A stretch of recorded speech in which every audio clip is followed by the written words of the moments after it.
नमस्कार दोस्तों, स्वागत है आपका study for public service commission में। जैसे कि आप सभी जानते हैं, आरआरबी एनटीपीसी का जो एग्ज़ाम है उसकी ऑफिशियल तिथि आ चुकी है और जो आपका एग्ज़ाम है वो 5 जून से स्टार्ट हो रहे हैं। इसके लिए बहुत पहले से हमने आरआरबी एनटीपीसी के लिए जीके जीएस की 2 प्लेलिस्ट स्टार्ट की थी, जिनमें से पहली का नाम था आरआरबी एनटीपीसी पीवाईक्यू सीरीज 2024-25 और दूसरी प्लेलिस्ट का नाम था RRB NTPC static GK plus current affair. जिन बच्चों ने ये दोनों प्लेलिस्ट देखी होगी, डेफिनेटली उनका जीके जीएस का स्कोर जो है काफ़ी अच्छा रहने वाला है, क्योंकि बहुत सारी जो इन्फॉर्मेशन है वो इसके अंदर एनालाइज के दौरान हमने यहाँ पे डिस्कस की थी। मैं थोड़ा सा आपको इस प्लेलिस्ट के बारे में बता देता हूँ। फॉर एग्जाम्पल, जैसे 125 शिफ्टों को जो है हमने यहाँ पे डिस्कस किया था, ठीक है। 125 शिफ्टों को हम यहाँ पे डिस्कस कर रहे हैं, जिसमें से जो है 121 शिफ्ट जो है यहाँ पे करवाई जा चुकी हैं। बची 4 शिफ्ट, तो 2 दिन के अंदर वो भी कंप्लीट कर दिया जाएगा। और स्टैटिक जीके के अंदर भी जो है हमने 10 से 12 टॉपिक्स वहाँ पे किए हैं। स्टैटिक जीके जैसा नाम है वैसा ही काम है, उसके अंदर स्टैटिक जो जीके है उसके भी आपको टॉपिक्स मिलेंगे और करंट अफेयर से रिलेटेड भी जो है टॉपिक्स मिलेंगे। अगर 125 शिफ्टों की क्वेश्चनों की मैं बात करूँ तो इसके अंदर लगभग 5000 प्लस क्वेश्चन जो है मैंने यहाँ पे करवाए हैं, ठीक है। 5000 प्लस क्वेश्चन करवाए हैं।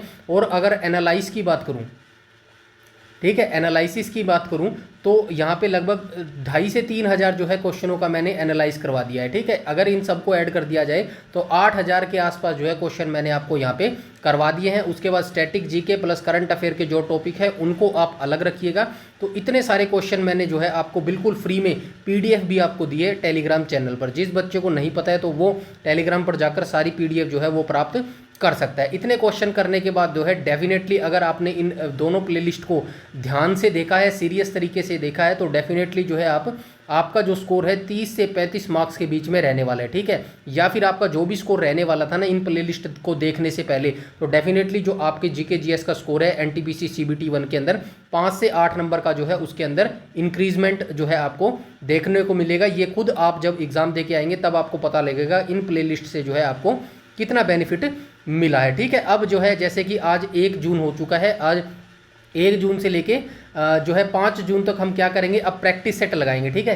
5 प्रैक्टिस सेट हम यहाँ पे करेंगे, ठीक है। कितने करेंगे यहाँ पे? 5 प्रैक्टिस सेट करेंगे और पांचों के पांचे जो है जीके जीएस के रहने वाले, ठीक है। जीके जीएस के रहने वाले। इसके अंदर क्या करेंगे, हर प्रैक्टिस सेट के अंदर जो है 100 क्वेश्चन जो है हम यहाँ पे जो है एनालाइज करेंगे। 100 क्वेश्चन जो है हम यहाँ पे रखेंगे, हर सब्जेक्ट के 100 क्वेश्चन रखेंगे। जैसे कि हिस्ट्री हो गया, ज्योग्राफी हो गया, पॉलिटी हो गया, साइंस हो गया, ठीक है। ये कितने हो गए? 4 हो गए ना। और एक मैं चाहता हूं कि एक सेशन हम करंट अफेयर का भी रख ले, ठीक है। वैसे तो करंट अफेयर का देखिए डाटा ढूंढना बहुत डिफिकल्टी और मुश्किल वाली चीज़ होती है, लेकिन फिर भी मैं चाह रहा हूं कि 100, 200, 500 जितने भी क्वेश्चन एक वीडियो के अंदर दे दिए जाएं तो वो आपके लिए काफ़ी बेनिफिशियल रहने वाला है, क्योंकि 8 से 12 क्वेश्चन जो है यहाँ पे करंट अफेयर के पूछे जाते हैं, ठीक है। ये मेरा आइडिया है, मैंने बहुत दिल से और सीरियस तरीके से जो है यहाँ पे आपको सिखाने की कोशिश की है कि शायद आपका 1 या 2 नंबर ही बढ़ जाए। मेरे लिए इतना ही बहुत है। किसी बच्चे का अगर 1 या 2 नंबर भी मेरी वजह से अगर इंक्रीज़ हुआ है या फिर उसके सिलेक्शन में थोड़ी सी भी मदद हुई है तो मैं अपने आप को खुश नसीब सोचूंगा कि भाई मेरी वजह से किसी का सिलेक्शन हो गया। बस आपको इतना सा काम करना है, डेडिकेटेड तरीके से जो है इन सारे कंटेंट को देखना है। और आरआरबी एनटीपीसी ग्रेजुएशन वाला ही बच्चा इस वीडियो सीरीज को नहीं देखेगा, यानी कि इन वीडियो सीरीजों को नहीं देखेगा। जो वनडे एग्जाम्स की तैयारी कर रहा है या फिर एसएससी की आने वाले एग्जाम की तैयारी कर रहा है, वो सभी बच्चे जो है इन प्लेलिस्ट को जरूर देखेंगे। डेफिनेटली जीके जीएस के अंदर जो है आपकी अच्छी तैयारी हो सकती है और जो जीके जीएस के प्रॉब्लम्स आती है बच्चों को, वो प्रॉब्लम जो है आपकी सोल्व हो जाएगी, ठीक है। इसके अलावा कोई भी अगर आपका डाउट, क्वेरी या सजेशन है तो आप कमेंट सेक्शन में कमेंट करके बता सकते हैं। डेफिनेटली जो है उस पर काम कर लिया जाएगा। आज हम जो है 100 क्वेश्चन किस सब्जेक्ट के डिस्कस करने वाले हैं, तो आज हम जो है यहाँ पे हिस्ट्री सब्जेक्ट के जो है क्वेश्चन यहाँ पे डिस्कस करने वाले हैं, ठीक है। हिस्ट्री के 100 क्वेश्चन जो है हम यहाँ पे डिस्कस करेंगे। यहाँ पे मैं आपको एनालाइज नहीं कराऊंगा, एनालाइज जो है मैं PYQ सीरीज के अंदर करवा चुका हूँ, क्योंकि यहाँ पे 100 क्वेश्चनों का अगर हम एनालाइज करवाने बैठेंगे तो 3 से 4 घंटे की जो है वीडियो बन जाएगी। वैसे भी जो है कम टाइम की ये वीडियो नहीं बनने वाली है। 100 क्वेश्चनों को जो है मैं रीड करूंगा और उसके बाद थोड़ा भी बताऊंगा, तो डेफिनेटली 1 घंटे प्लस की जो वीडियो वैसे भी बन जाएगी, ठीक है ना। जितना शॉर्ट हो सकेगा उतनी वीडियो जो है हम इसको बनाने की कोशिश करेंगे, और जिससे कि जो है कम टाइम में आपको ज़्यादा जानकारी यहाँ पे मिल सके, ठीक है। इन 100 क्वेश्चन को जो है प्रैक्टिस सेट 1 है और इसको जो है आप एग्जाम से पहले जरूर देख के जाएंगे। बस आप मेरे लिए सिर्फ इतना काम कर सकते हैं, इस प्रैक्टिस सेट को जो है ज़्यादा से ज़्यादा लाइक कीजिएगा और शेयर कीजिएगा, ठीक है। बस मेरे लिए आप इतना सा काम कीजिएगा, यही मेरा जो है बूस्टअप के लिए काम करेगी, ठीक है। तो चलिए बिना किसी टाइम वेस्ट के आज के वीडियो सेशन की शुरुआत कर लेते हैं। वन मोर थिंग, इस वीडियो की जो पीडीएफ है वो भी आपको बिल्कुल फ्री में मिलेगी। और कहाँ मिलेगी? सेम हमारे टेलीग्राम चैनल पर जो है ये पीडीएफ आपको मिल जाएगी, ठीक है। इसके अलावा कोई भी डाउट, क्वेरी, सजेशन है तो आप कमेंट सेक्शन में कमेंट करके बता सकते हैं, ठीक है। तो चलिए चलते हैं क्वेश्चन नंबर फर्स्ट के ऊपर। क्वेश्चन नंबर फर्स्ट में बोला गया है निम्नलिखित में से किस घटना के बाद असहयोग आंदोलन बंद कर दिया गया था। सबसे पहले आप याद रखेंगे असहयोग आंदोलन जो है ये कब शुरू किया गया था? तो असहयोग आंदोलन जो है 1920 में शुरू किया गया था। और किसके द्वारा शुरू किया गया था? महात्मा गांधी जी के द्वारा ये आंदोलन शुरू किया गया था। लेकिन इसको वापस क्यों लेना पड़ा महात्मा गांधी को? क्योंकि इसको वापस इसलिए लेना पड़ा क्योंकि चोरा चोरी कांड की घटना हो गई थी। और ये घटना कब हुई थी? तो ये घटना हुई थी 4 फरवरी 1922 को, ठीक है।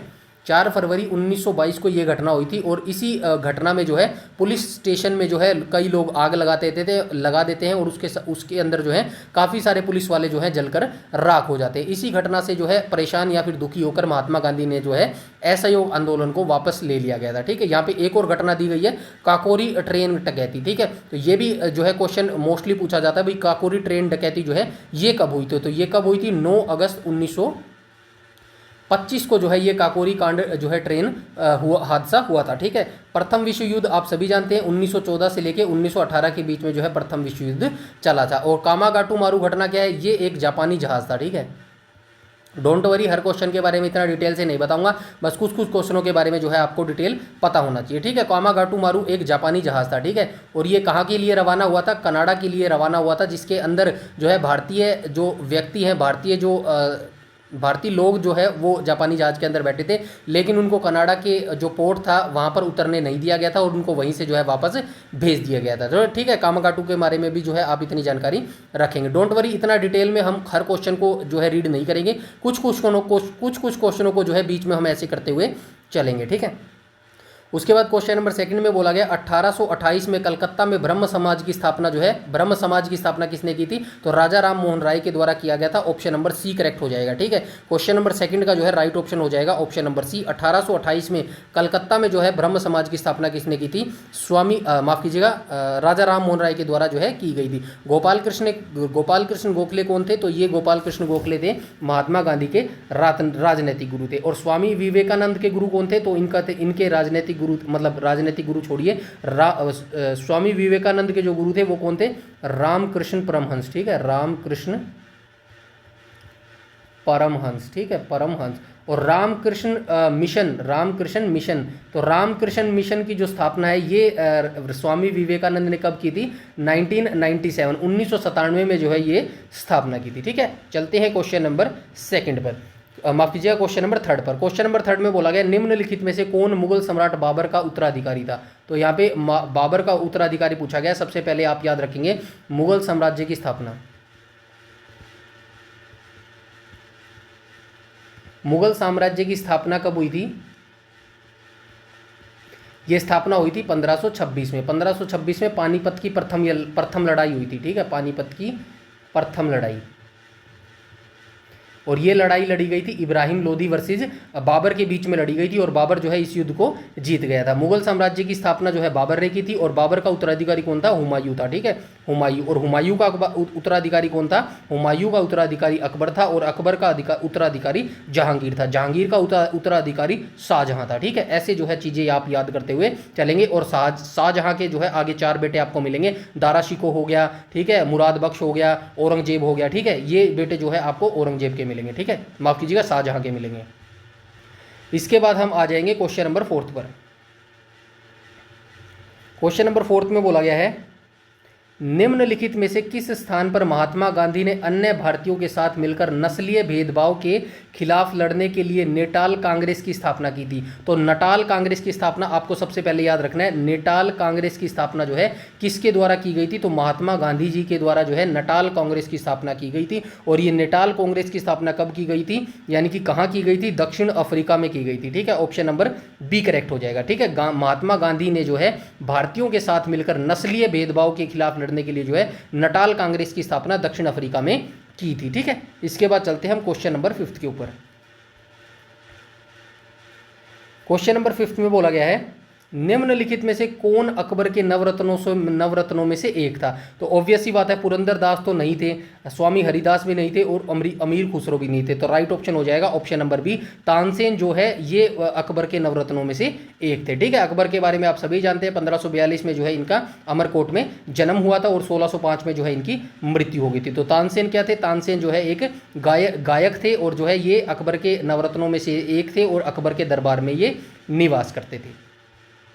इसके बाद हम आ जाएंगे क्वेश्चन नंबर 6 पर। क्वेश्चन नंबर 6 में बोला गया द्वितीय गोलमेज सम्मेलन में महात्मा गांधी ने निम्नलिखित में से किस दल का प्रतिनिधित्व किया था। तो सबसे पहले यहाँ पे गोलमेज सम्मेलन की बात आया है, तो पहला गोलमेज सम्मेलन कब हुआ था, पहला, दूसरा और तीसरा। ये मैं क्यों बता रहा हूँ, क्योंकि तीनों की डेट जो है पूछी जाती है। ठीक है, तीसरा, पहला हुआ था 1930 में, दूसरा हुआ था 1931 में और तीसरा हुआ था 1932 में। ठीक है, इन तीनों में गोलमेज सम्मेलन में भाग किसने लिया था, तो बी आर अम्बेडकर जी ने जो है भाग लिया था, बी आर अम्बेडकर ने।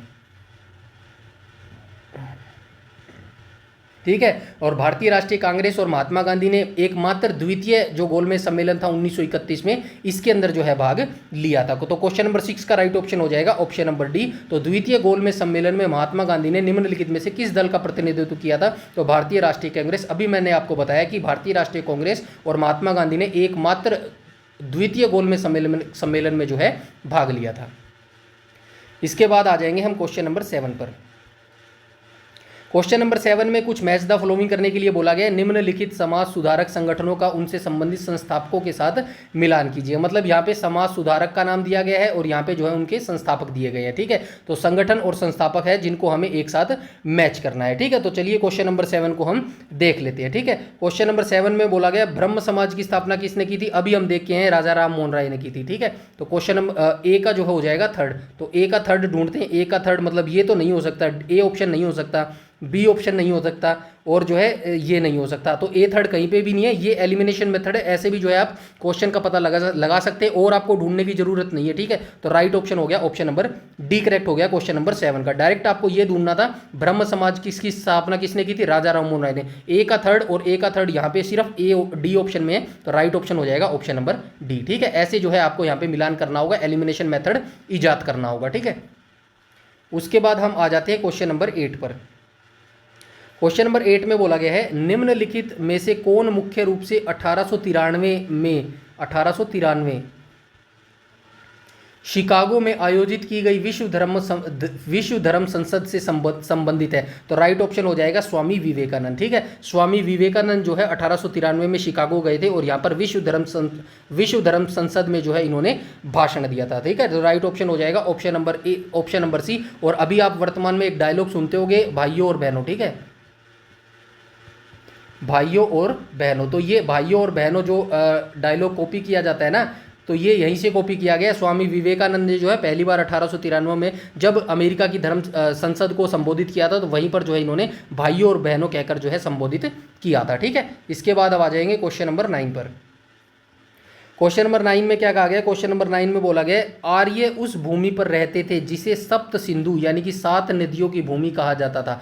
आर्य कहाँ पर रहते थे, आर्य 7 सदियों की भूमि, 7 नदियों की भूमि जिसे सिंधु बोला जाता था। निम्नलिखित में से कौन सा इसका भाग नहीं था, तो कौन सी नदी जो है 7 नदियों की भूमि नहीं थी। तो क्वेश्चन नंबर 9 का राइट ऑप्शन हो जाएगा ऑप्शन नंबर डी, शिप्रा नदी जो है इन 7 नदियों के अंतर्गत नहीं आती है, बाकी रावी, सिंधु और झेलम जो है इन तीनों नदियों के अंतर्गत आती है। ठीक है, इसके बाद आ जाएंगे हम क्वेश्चन नंबर 10 पर।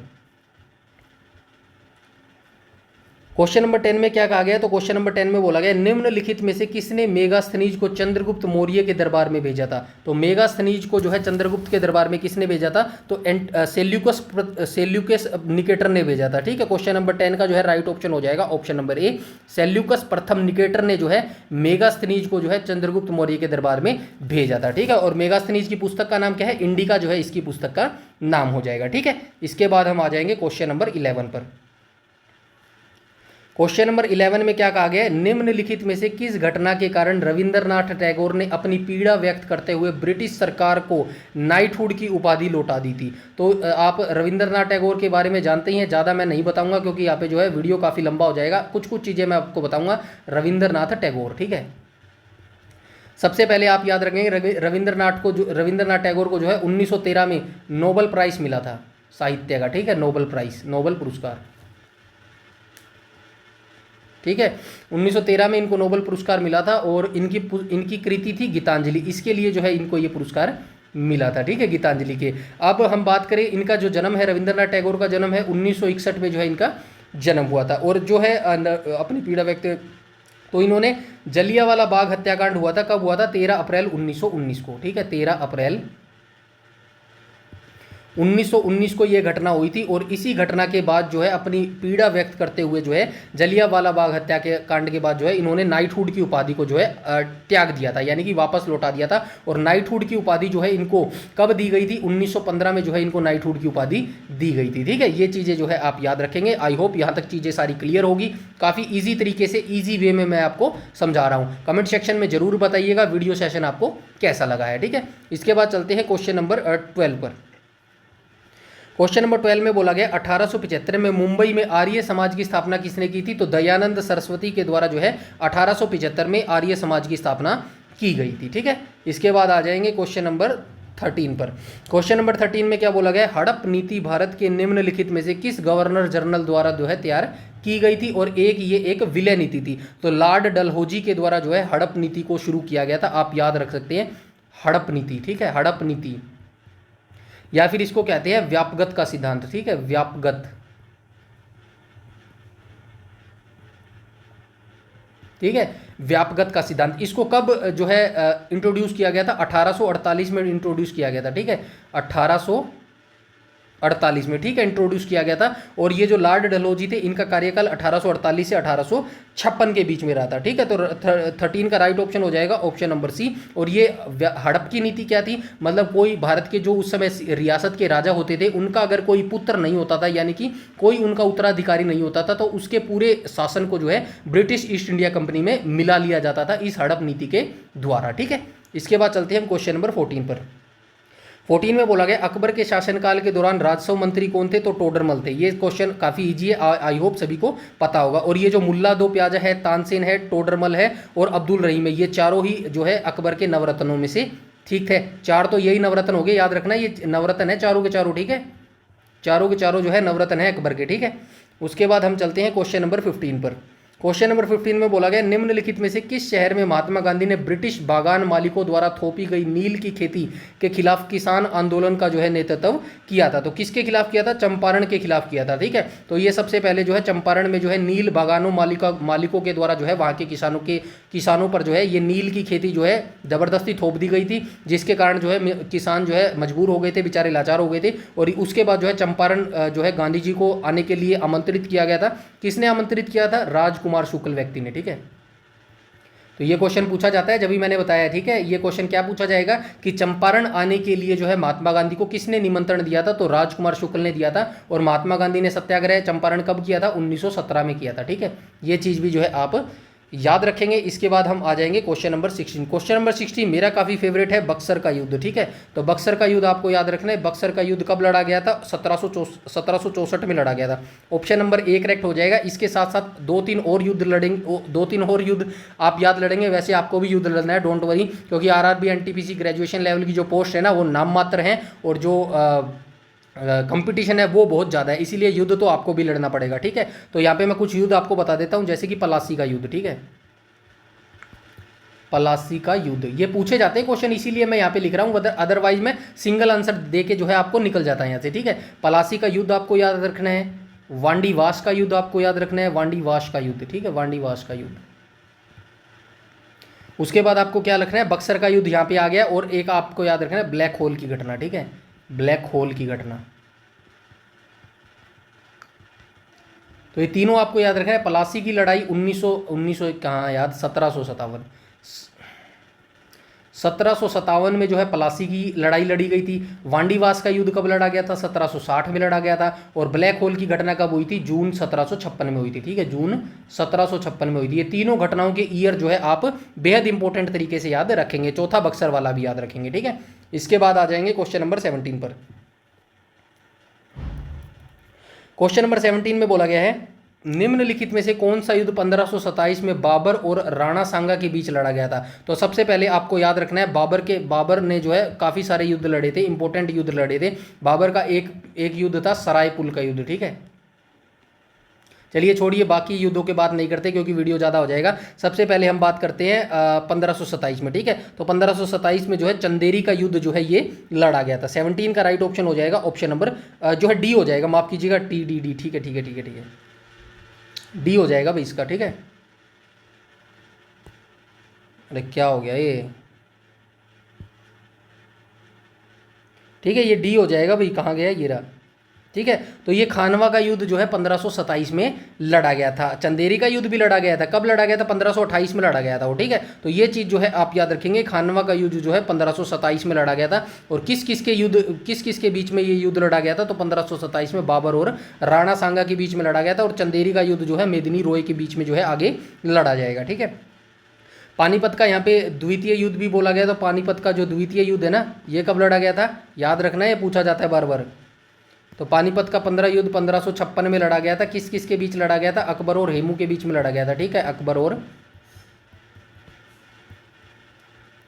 अकबर और हेमू के बीच में लड़ा गया था। इसके बाद हम आ जाएंगे क्वेश्चन नंबर 18 पर। और क्वेश्चन नंबर 18 में बोला गया गांधी इरविन समझौते पर किस वर्ष हस्ताक्षर हुए थे? तो राइट ऑप्शन हो जाएगा option number B, Gandhi Irwin समझौते पर जो है 1931 में जो है ये समझौते ज्ञापन पर हस्ताक्षर हुए थे। और इसी हस्ताक्षर के बाद जो है गोलमेज सम्मेलन में ये भाग लेने के लिए 1931 में जो है राउंड टेबल कॉन्फ्रेंस के लिए इंग्लैंड गए थे, ठीक है।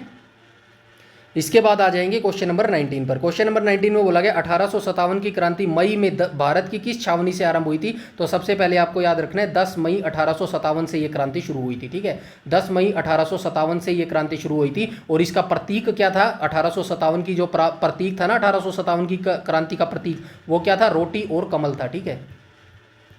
रोटी और कमल था। और इसकी शुरुआत किसने की थी? तो मंगल पांडे ने जो है इसकी शुरुआत की थी, ठीक है। मंगल पांडे ने जो है इसकी शुरुआत की थी। तो राइट ऑप्शन हो जाएगा, मेरठ से जो है इसकी शुरुआत हुई थी। उसके बाद हम आ जाएंगे क्वेश्चन नंबर 20 पर। क्वेश्चन नंबर 20 में बोला गया निम्नलिखित में से कौन सा स्थान वर्ष 1970 के गांधी जी के सत्याग्रह से संबंधित है? तो कौन सा हो जाएगा? चंपारण सत्याग्रह जो है 1917 के गांधी जी के सत्याग्रह से संबंधित हो जाएगा, ठीक है। चलते हैं क्वेश्चन नंबर 21 पर।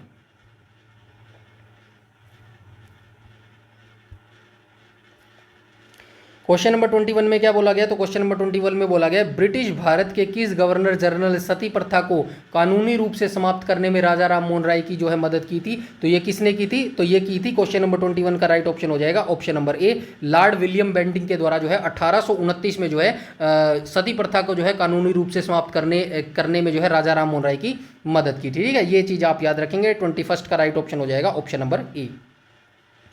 इसके बाद हम आ जाएंगे क्वेश्चन नंबर 22 पर। क्वेश्चन नंबर 22 में बोला गया 1539 में चौसा की लड़ाई हुमायूं और डैश के बीच में लड़ी गई। तो ये दो युद्ध आपको याद रखना है। एक तो चौसा की लड़ाई,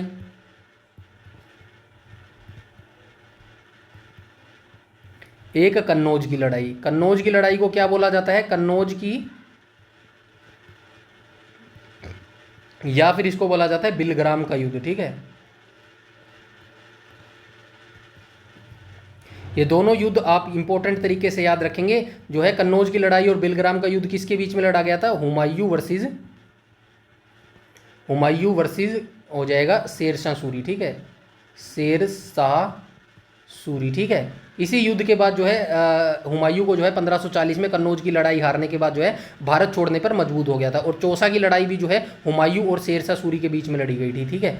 शेरशाह, तो राइट ऑप्शन हो जाएगा ऑप्शन नंबर बी करेक्ट हो जाएगा, ठीक है। इसके बाद आ जाएंगे हम क्वेश्चन नंबर 23 पर। क्वेश्चन नंबर 23 में क्या कहा गया? निम्नलिखित में से किस अधिनियम ने सरकार को राजनीतिक गतिविधियों को दबाने की अपार शक्तियां दी और राजनीतिक कैदियों को बिना मुकदमे के 2 वर्ष तक हिरासत में रखने की अनुमति दी थी? तो कौन सा जो है ऐसा अधिनियम सरकार को दिया गया था? यानी कि इन चारों में से जो है कौन सा अधिनियम ने सरकार को राजनीतिक गतिविधियों को दबाने, मतलब जो भारतीय स्वतंत्रता करवाना चाहते थे लोग, उसके लिए विभिन्न जो है काम करते थे। मतलब कोई अखबार निकाल दिया या फिर किसी प्रकार की क्रांतिकारी गतिविधि कर दी, उन्हीं गतिविधियों को दबाने के लिए जो है सरकार ने किस अधिनियम का सहारा लिया था जिससे जो है 2 वर्ष तक हिरासत में रखने की अनुमति दी गई थी? तो 23 का राइट ऑप्शन हो जाएगा ऑप्शन नंबर डी। तो रोलेट एक्ट 1919 जो है ये दिया गया था, ठीक है। रोलेट एक्ट 1919 अधिनियम ने जो है सरकार को राजनीतिक गतिविधियों को दबाने की अपार शक्तियां दी और राजनीतिक कैदियों को बिना मुकदमा के 2 वर्षों तक हिरासत में रखने की अनुमति दी थी, ठीक है। इसके बाद आ जाएंगे हम क्वेश्चन नंबर 24 पर। क्वेश्चन नंबर 24 में क्या बोला गया? तो इसमें बोला गया 12 मार्च 1930 को जब महात्मा गांधी ने दांडी मार्च शुरू किया तब भारत का वायसराय कौन था? तो तब जो है भारत का वायसराय कौन होता था? तो ये लॉर्ड इरविन होता था, ठीक है। ऑप्शन नंबर सी करेक्ट हो जाएगा। और ये जो दांडी मार्च था ना, दांडी मार्च, ये कब शुरू हुआ था? 12 मार्च 1930 को शुरू हुआ था, ठीक है। 12 मार्च 1930 को शुरू हुआ था और कब खत्म हुआ था? 6 अप्रैल 1930 को, ठीक है। 6 अप्रैल 1930 को ये खत्म हुआ था और इसके अंदर जो है 78 अनुयायी जो है महात्मा गांधी जी के साथ चले थे, ठीक है, अनुयायी, ठीक है। ये चीज़ें भी जो है आप याद रखेंगे। इसके बाद हम आ जाएंगे क्वेश्चन नंबर 25 पर। क्वेश्चन नंबर 25 में क्या बोला गया है? निम्नलिखित में से किस पल्लव राजा ने वातापी यानी कि बादामी पर कब्जा करके चालुक्यों को हराया था? तो चालुक्यों को हराया था, किसने हराया था पल्लव राजा? तो ये थे नरसिंह वर्मन, ठीक है। तो पल्लव राजा थे नरसिंह वर्मन और इन्होंने जो है बादामी पर कब्जा करके जो है चालुक्यों को हरा दिया था। इसके बाद आ जाएंगे क्वेश्चन नंबर 26 पर। क्वेश्चन नंबर 26 को देख लेते हैं। इसमें बोला गया औपनिवेशिक शोषण की आलोचना धन निष्कासन यानी कि ड्रेन ऑफ वेल्थ निम्नलिखित में से किस राष्ट्रवादी नेता द्वारा दिया गया था? तो ये दिया गया था 1892 में दादा भाई नौरोजी के द्वारा, ठीक है। 1893 में दिया गया था, ठीक है। तो ये जो है इन्होंने कहा था, इन्होंने पुस्तक भी लिखी थी poverty and un British rule. उन्हीं के अंदर जो है इन्होंने जिक्र किया था कि भारत का जो धन है ना वो भारत के देश के बाहर लेके जाया जा रहा है और भारत को जो है भारत के लोगों को पता भी नहीं है, ठीक है। तो ये धन निष्कासन जो है किसने दिया था? ये दादा भाई नौरोजी के द्वारा जो है दिया गया था, ठीक है। और ये और याद रखना चक्रवर्ती राजगोपालाचारी ये कौन थे? तो ये भारत के पहले और अंतिम थे। भारत के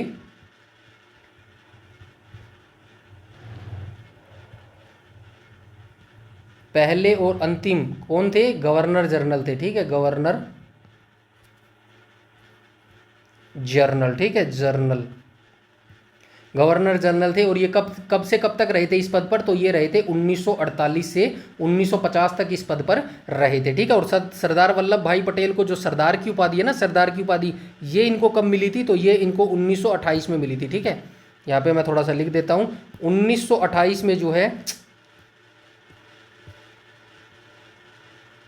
1928 में जो है महिलाओं के द्वारा ये उपाधि इनको दी गई थी, ठीक है। ये चीज़ें जो है आप याद रखिएगा। अगर आपने मेरी PYQ सीरीज देखी होगी ना स्टार्टिंग से, तो जितने क्वेश्चन मैं यहाँ पे डिस्कस कर रहा हूँ ना, हर एक क्वेश्चन जो है वहाँ पर आ चुका है, ठीक है। आ चुका है मतलब वो PYQ सीरीज है, यकीन मानिएगा एक भी क्वेश्चन जो है मैंने अपनी तरफ से उसमें ऐड नहीं किया है। 125 शिफ्ट के टोटल जितने भी क्वेश्चन वहाँ पे 5000 प्लस है ना, सारे के सारे PYQ सीरीज के अंदर 2019 में नोटिफिकेशन आया था और 2021 में वो एग्जाम लिया गया था। सारे क्वेश्चन जो है वहीं से उठाए गए, कोई मैंने एक क्वेश्चन अपनी तरफ से ऐड नहीं किया। और उसको मिला लेना और इस जो है प्रैक्टिस सेट 1 को मिला लेना, देख लेना कितने क्वेश्चन वहाँ से आए हैं, ठीक है। इसके बाद हम चलते हैं क्वेश्चन नंबर 27 पर। क्वेश्चन नंबर 27 में बोला गया राजा और महाराजा की उपाधि वाले गौतमी पुत्र सातकर्णी निम्नलिखित में से किस राजवंश से संबंधित थे? तो ये जो है सातवाहन से संबंधित है, ठीक है। 27 का जो है राइट ऑप्शन हो जाएगा ऑप्शन नंबर डी करेक्ट हो जाएगा, ठीक है। 27 का राइट ऑप्शन हो जाएगा ऑप्शन नंबर डी करेक्ट हो जाएगा। तो ये इन्होंने कौन कौन सी उपाधि धारण की थी? राजा और महाराजा की उपाधि धारण की थी। गौतमी पुत्र सातकर्णी जो है इन्होंने की थी, ठीक है। और ये और सातवाहन की स्थापना भी याद रखना भाई, सातवाहन की स्थापना किसने की थी? शिमुक ने की थी, ठीक है। सातवाहन की जो स्थापना थी वो किसने की थी? शिमुक ने की थी, ठीक है। शुंग वंश की स्थापना किसने की थी? शुंग वंश की जो स्थापना ये की थी पुष्यमित्र शुंग ने, ठीक है। पुष्यमित्र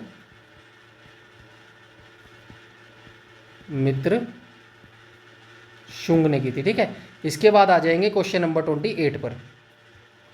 क्वेश्चन नंबर 28 में क्या कहा गया? तो क्वेश्चन नंबर 28 में बोला गया 1867 में मुंबई में प्रार्थना समाज की स्थापना आत्माराम पांडुरंग ने की थी। तो ऑप्शन नंबर सी करेक्ट हो जाएगा। ईयर भी आप याद रखेंगे 1867 में। क्या पता आपसे ये पूछ ले कि प्रार्थना समाज की स्थापना आत्माराम पांडुरंग ने कब और कहाँ की? तो कब और कहाँ की? 1867 में मुंबई में स्थापना की थी। किसने की थी? आत्माराम पांडुरंग ने की थी। किसकी स्थापना की थी? प्रार्थना समाज की स्थापना की थी। ऐसे चीज़ें जो है आपको याद रखनी है। एक ही क्वेश्चन से 4 या 5 क्वेश्चन निकलने चाहिए, ठीक है ना। चलते हैं नेक्स्ट क्वेश्चन पे। क्वेश्चन नंबर 29 में क्या कहा गया? तो क्वेश्चन नंबर 29 में बोला गया दो शाखाओं में विभाजित निम्नलिखित में से किस संगठन की स्थापना लोकमान्य बाल गंगाधर तिलक और एनी बेसेंट ने की थी? तो किसकी स्थापना की थी? तो ये की थी भाई होम रूल लीग की स्थापना की थी। ठीक है, 29 का जो है राइट ऑप्शन हो जाएगा ऑप्शन नंबर ए करेक्ट हो जाएगा। होम रूल लीग की स्थापना जो है ये एनी बेसेंट और जो है लोकमान्य बाल गंगाधर तिलक के द्वारा जो है की गई थी। ठीक है, ये चीजें भी आप याद रखेंगे। उसके बाद हम आ जाएंगे क्वेश्चन नंबर 30 पर। क्वेश्चन नंबर 30 में बोला गया 1791 में हिंदू कॉलेज की स्थापना कहाँ हुई थी? तो बनारस में हुई थी। ठीक है, ये आप याद रखना, हिंदू कॉलेज की स्थापना जो है बनारस में हुई थी। ठीक है, 1791 में हुई थी, ये भी आप याद रखना। एक क्वेश्चन मैं पूछ लेता हूँ, मेरे माइंड में था, क्या नाम था यार उस क्वेश्चन का? हाँ ठीक है, इसका आंसर आप मुझे बताएंगे। ठीक है,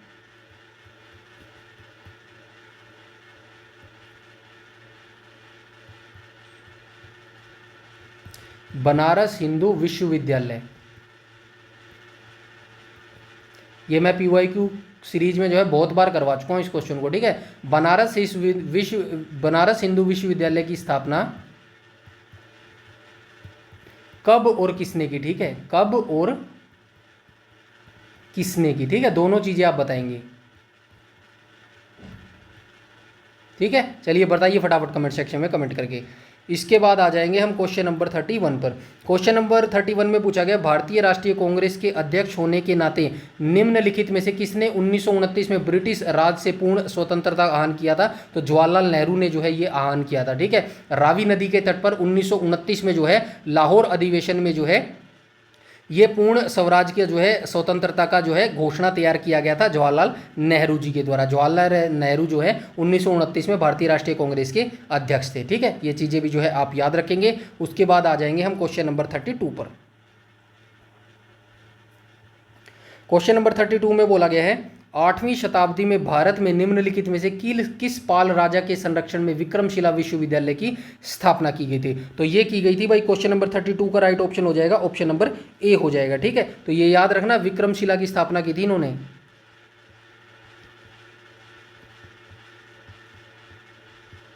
विक्रमशिला की स्थापना। ठीक है, अब आप मुझे बताएंगे नालंदा विश्वविद्यालय की स्थापना किसने की थी?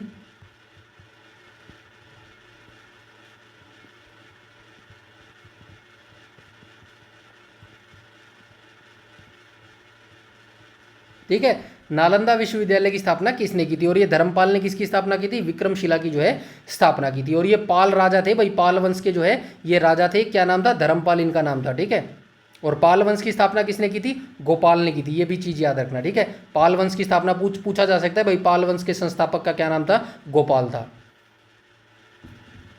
क्वेश्चन नंबर 33 को देख लेते हैं। 33 में बोला गया निम्नलिखित स्वतंत्रता सेनानियों में से किसे देशबंधु के नाम से जाना जाता है? तो देशबंधु के नाम से चित्तरंजन दास को जो है जाना जाता है। ठीक है, उसके बाद आ जाएंगे क्वेश्चन नंबर 34 पर। और क्वेश्चन नंबर 34 में बोला गया फरवरी 1922 में संयुक्त प्रांत में निम्नलिखित में से कौन सी घटना हुई थी? अभी ऊपर डिस्कस करके आए हैं, तो कौन सी घटना हुई थी 1922 में? चोरा चोरी की घटना हुई थी। ठीक है, क्वेश्चन नंबर 34 का राइट ऑप्शन हो जाएगा ऑप्शन नंबर डी। तो ये हुई थी 5 फरवरी 5 फरवरी, ये कब हुई थी? 1922 में हुई थी। ठीक है, 1922 में हुई थी। भारत छोड़ो आंदोलन कब हुआ था? तो ये 8 अगस्त 1942 को हुआ था। और इसी के अंदर महात्मा गांधी ने नारा दिया था करो या मरो का। काकोरी कांड भी आपको पता चल गया, 9 अगस्त 1925 को हुआ था। 9 अगस्त 1925 को हुआ था। 1925 था ना? ठीक है, खिलाफत आंदोलन कब हुआ था? खिलाफत आंदोलन 1919 में हुआ था। ठीक है, ये भी आप याद रखेंगे। इसके बाद आ जाएंगे हम क्वेश्चन नंबर 35 पर। 35 में बोला गया पालो प्रतिहारों के बीच त्रिपक्षीय संघर्ष हुआ और डैश के बीच। अच्छा ठीक है, ये ऐसे क्वेश्चन पूछने की कोशिश कर रहे हैं, पाल प्रतिहार और डैश के बीच में ये त्रिपक्षीय संघर्ष हुआ था। ठीक है, त्रिपक्षीय संघर्ष। तो ये कौन सा था भाई संघर्ष? तो तीसरा जो है कौन सा था, राष्ट्रकूट था, चंदेल था, चालुक्य था या फिर मोखरी था। तो 35 का राइट ऑप्शन हो जाएगा ऑप्शन नंबर ए, राष्ट्रकूट था। ठीक है, राष्ट्रकूट पाल प्रतिहारों के बीच में जो है ये संघर्ष त्रिपक्षीय जो है संघर्ष हुआ था। ठीक है, 35 का राइट ऑप्शन हो जाएगा ऑप्शन नंबर ए। नेक्स्ट आ जाएंगे क्वेश्चन नंबर 36 पर। 36 में बोला गया भारत में मुगल राजवंश के संस्थापक बाबर का वास्तविक नाम क्या था। बाबर का वास्तविक नाम क्या था।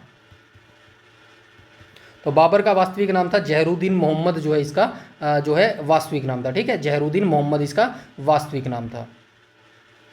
उसके बाद हम आ जाएंगे क्वेश्चन नंबर 37 पर, और क्वेश्चन नंबर 37 में बोला गया चंदेरी के मेदिनी राय, मेवात के हसन खान और महमूद लोदी निम्नलिखित में से किस मुगल शासक के खिलाफ लड़ने के लिए अपनी सेना सहित राणा सांगा के साथ मिल गए थे। तो कौन सा युद्ध था, तो ये कौन थे, ठीक है, बाबर थे। ठीक है, तो ये आपको याद रखना है। 37 का जो है राइट ऑप्शन हो जाएगा ऑप्शन नंबर सी करेक्ट हो जाएगा, क्योंकि चंदेरी का जो मेदिनी राय है ना, ये चंदेरी अभी हम ऊपर देख गए हैं, चंदेरी का युद्ध भी लड़ा गया था।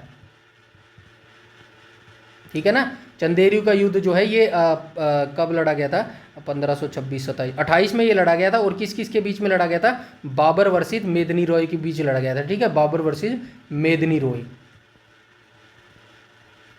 ये भी चीज जो है आप याद रखेंगे। उसके बाद हम आ जाएंगे क्वेश्चन नंबर 38 पर। क्वेश्चन नंबर 38 में बोला गया है 1924 में आयोजित भारतीय राष्ट्रीय कांग्रेस के बेलगांव अधिवेशन के अध्यक्ष निम्नलिखित में से कौन थे। तो ये महात्मा गांधी थे। ठीक है, ये एकमात्र अधिवेशन के अध्यक्ष बने थे जो 1924 में आयोजित किया गया था, और ये कहाँ पर हुआ था, बेलगांव के अंदर हुआ था। ठीक है, बेलगांव के अंदर हुआ था। ठीक है, ये चीज़ जो है आप याद रखेंगे। उसके बाद एक और चीज़ आप याद रखेंगे, 1925 वाला भारतीय राष्ट्रीय कांग्रेस भी याद रखेंगे। क्यों याद रखेंगे, क्योंकि इसके अंदर जो है प्रथम भारतीय लेडी बनी थी सरोजनी नायडू। ठीक है, सरोजनी नायडू, ये कौन थी, तो ये प्रथम भारतीय महिला थी। ठीक है, भारतीय महिला जो भारतीय राष्ट्रीय कांग्रेस की अध्यक्ष बनी थी। ठीक है, इंडियन नेशनल कांग्रेस की अध्यक्ष बनी। ठीक है, अध्यक्ष, ये चीजें भी जो है आप याद रखेंगे। उसके बाद हम चलते हैं क्वेश्चन नंबर 39 पर। क्वेश्चन नंबर 39 में बोला गया पठानों के बीच एक अहिंसात्मक आंदोलन खुदाई खिदमतगार की शुरुआत डैश के द्वारा की गई थी। तो खुदाई खिदमतकार की शुरुआत जो है यहाँ पे डैश आएगा भाई। ठीक है, तो यहाँ पे डैश आएगा, डैश के द्वारा की गई थी। तो किसके द्वारा की गई थी, तो खुदाई खिदमतकार की शुरुआत जो है ये किसके द्वारा की गई थी, खान अब्दुल गफ्फार खान के द्वारा की गई थी। 39 का राइट ऑप्शन हो जाएगा ऑप्शन नंबर ए करेक्ट हो जाएगा। ठीक है, उसके बाद हम आ जाएंगे क्वेश्चन नंबर 40 पर। क्वेश्चन नंबर 40 में बोला गया है वुड का घोषणा पत्र 1854 मुख्य रूप से निम्नलिखित में से किस विषय से संबंधित था। तो ये शिक्षा से संबंधित था। ठीक है, 1854 का जो घोषणा पत्र था ना, जिसको वुड डिस्पैच भी बोला जाता है, याद रखना, वुड डिस्पैच। तो ये वुड डिस्पैच जो है किस लिए लाया गया था, तो ये शिक्षा के क्षेत्र से संबंधित था। ठीक है, शिक्षा के क्षेत्र से 1854 में। ठीक है, डेट भी आप याद रखना। 1853 में आप सभी जानते हैं प्रथम रेल चली थी, मुंबई से थाने के बीच में जो है रेल चली थी। और ये जो है कौन गवर्नर जनरल थे, लॉर्ड डलहौजी जो है इस समय गवर्नर जनरल थे। ठीक है, उसके बाद हम आ जाते हैं क्वेश्चन नंबर 41 पर। 41 में बोला गया निम्नलिखित में से किस युद्ध में गौर के मोहम्मद, यानी कि गौरी की यहाँ पे बात हो रही है, 1194 ईस्वी में गढ़हाल के वंश के जयचंद्र को हराया था। तो सबसे पहले आप याद रखेंगे ये कौन सा युद्ध था, तराइन का युद्ध था। ठीक है ना, तराइन का प्रथम युद्ध, तराइन का लिखा हुआ है यार, यहाँ पे लिखा हुआ है ना, तराइन का द्वितीय, तराइन का प्रथम लिखा हुआ है। ठीक है, तो सबसे पहले आपको याद रखना है तराइन का जो ये प्रथम युद्ध था ना, ये कब लड़ा गया था, 1191 में लड़ा गया था। ठीक है, किस किस के बीच में लड़ा गया था, तो पृथ्वीराज चौहान वर्सेज मोहम्मद गोरी के बीच में लड़ा गया था। और इसके अंदर मोहम्मद गोरी जो है हार गया था, पृथ्वीराज चौहान जो है जीत गया था। ठीक है, द्वितीय युद्ध कब हुआ था, द्वितीय युद्ध जो है 1192 में हुआ था। और इस युद्ध में जो है सेम युद्ध हुआ था, मोहम्मद गोरी और पृथ्वीराज चौहान के बीच में हुआ था। लेकिन जो है ये 11 ठीक है ना, हाँ ठीक है, 1192 में जो है ये तराइन का द्वितीय युद्ध हुआ था। ठीक है, और ये जो तराइन का द्वितीय युद्ध था ना 1192 में, ये जो है कौन जीत गया था, तो ये जो है मोहम्मद गोरी जीत गया था, ठीक है। दूसरा युद्ध जो है ये मोहम्मद गोरी जीत गया था। उसके बाद यहाँ पे क्या बात कर रहे हैं, मोहम्मद गोरी के साथ जो है तीसरे युद्ध की बात कर रहा है, ठीक है। 1194 में गढ़वाल के वंश के जयचंद्र को हराया था और इसको मार दिया था, ठीक है। तो ये मार क्यों दिया था, क्योंकि यहाँ पे जो है चंदावर का युद्ध हुआ था, ठीक है। और चंदावर का युद्ध क्यों हुआ था, क्योंकि चंदावर का युद्ध इसलिए हुआ था क्योंकि जो मोहम्मद गोरी और जो ये थे ना पृथ्वीराज चौहान थे, और ये क्या नाम था इनका, जयचंद था। तो पहले युद्ध में जो है जयचंद पृथ्वीराज चौहान के साथ में थे, लेकिन जैसे ही दूसरा युद्ध जो पृथ्वीराज चौहान जीते तो वो जो है जयचंद की लड़की को भगा के लेके उनके साथ वो शादी कर ली थी उन्होंने। और उसी शादी को लेकर जो है जयचंद पृथ्वीराज चौहान से गुस्सा हो गए थे, नाराज हो गए थे। इसीलिए जो है उन्होंने दूसरे युद्ध में जो है पृथ्वीराज चौहान के खिलाफ काम किया था, यानी कि मोहम्मद गोरी का साथ दिया था। इसीलिए जो है पृथ्वीराज चौहान 1192 का तराइन का दूसरा युद्ध हार जाते हैं। उसके बाद जयचंद ने सोचा भाई मोहम्मद गोरी की मैंने सहायता की है तो ये मेरा अच्छा करेगा, कुछ ना कुछ देगा मेरे को। लेकिन 1194 में जो है गढ़वाल वंश का जयचंद्र को जो है हरा देता है और वहीं 1194 में जो इसकी मृत्यु हो जाती है, ठीक है, मार देता है इसको। और जो तराइन का तीसरा युद्ध भी याद रखना, तराइन का तीसरा युद्ध, तो तीसरा युद्ध कब हुआ था, तीसरा युद्ध हुआ था 1215 में जो है तराइन का तीसरा युद्ध हुआ था, ठीक है। उसके बाद हम चलते हैं क्वेश्चन नंबर 42 पर। क्वेश्चन नंबर 42 में बोला गया निम्नलिखित में से कौन दिल्ली सल्तनत का अंतिम सुल्तान था। तो दिल्ली सल्तनत का जो अंतिम सुल्तान था कौन था, इब्राहिम लोदी तो नहीं हो सकता, बिल्कुल इब्राहिम लोदी ही है भाई। 42 का जो है राइट ऑप्शन हो जाएगा ऑप्शन नंबर ए करेक्ट हो जाएगा, ठीक है। जहाँ पे तो इब्राहिम लोदी हो जाएगा। इब्राहिम लोदी क्यों हो जाएगा, क्योंकि यहाँ पे पानीपत की पहली लड़ाई हुई थी, ठीक है। पानीपत की पहली लड़ाई हुई थी और पानीपत की पहली लड़ाई जो है किस किस के बीच में लड़ी गई थी, बाबर वर्सेस क्या था इनका नाम, इब्राहिम लोदी, ठीक है, इब्राहिम। और ये लड़ाई लड़ी गई थी 1526 में और यहीं से जो है इसने मुगल साम्राज्य की नींव डाली थी, ठीक है, मुगल साम्राज्य, ठीक है। ये चीज़ें भी जो है आप याद रखेंगे। 42 का राइट ऑप्शन हो जाएगा ऑप्शन नंबर ए। चलते हैं क्वेश्चन नंबर 43 पर। 43 में क्या कहा गया भाई, 43 में कहा गया पुलकेशिन द्वितीय ने उत्तर भारत के निम्नलिखित में से किस शासक को पराजित करने के बाद दक्षिणापथेश्वर की दक्षिण का स्वामी की उपाधि धारण की थी। तो इन्होंने हर्षवर्धन को हराया था, ठीक है, हर्षवर्धन को जो है इन्होंने हराया था, ठीक है। और ये कब हराया था, 618 ईस्वी में हराया था। कौन सी नदी के तट पर हराया था, नर्मदा नदी के तट पर हराया था, ठीक है, नर्मदा नदी के तट पर हराया था और तट पर हराया।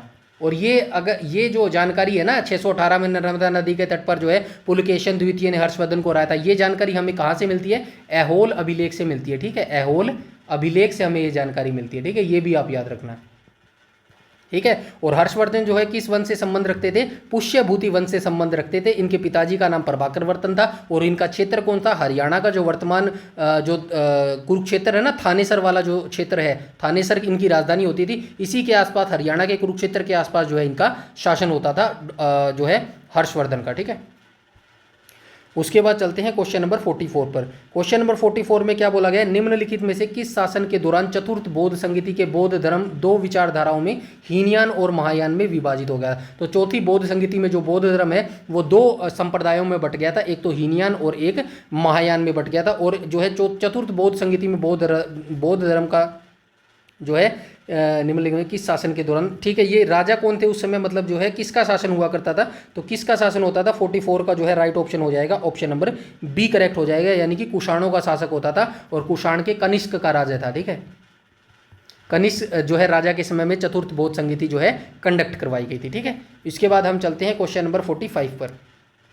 45 में बोला गया अली अकबर खान डैश वादन के लिए जाने जाते हैं। तो किसके लिए जाने जाते हैं अली अकबर खान, तो अली अकबर खान जाने जाते हैं सरोद के लिए, ठीक है। आ जाएंगे नीचे क्वेश्चन नंबर 46 पर। और क्वेश्चन नंबर 46 में बोला गया एलोरा का भव्य कैलाश मंदिर किस राष्ट्रकूट राजा के शासनकाल के दौरान जो है बनवाया गया था। तो किस शासनकाल के दौरान बनवाया गया था, कृष्ण प्रथम के दौरान जो है ये मंदिर बनवाया गया था, जिसका नाम है एलोरा का भव्य कैलाश मंदिर। राष्ट्रकूट राजा होते थे कृष्ण प्रथम, ठीक है, इन्हीं के शासनकाल के दौरान जो है ये बनाया गया था, ठीक है। चलते हैं क्वेश्चन नंबर 47 पर।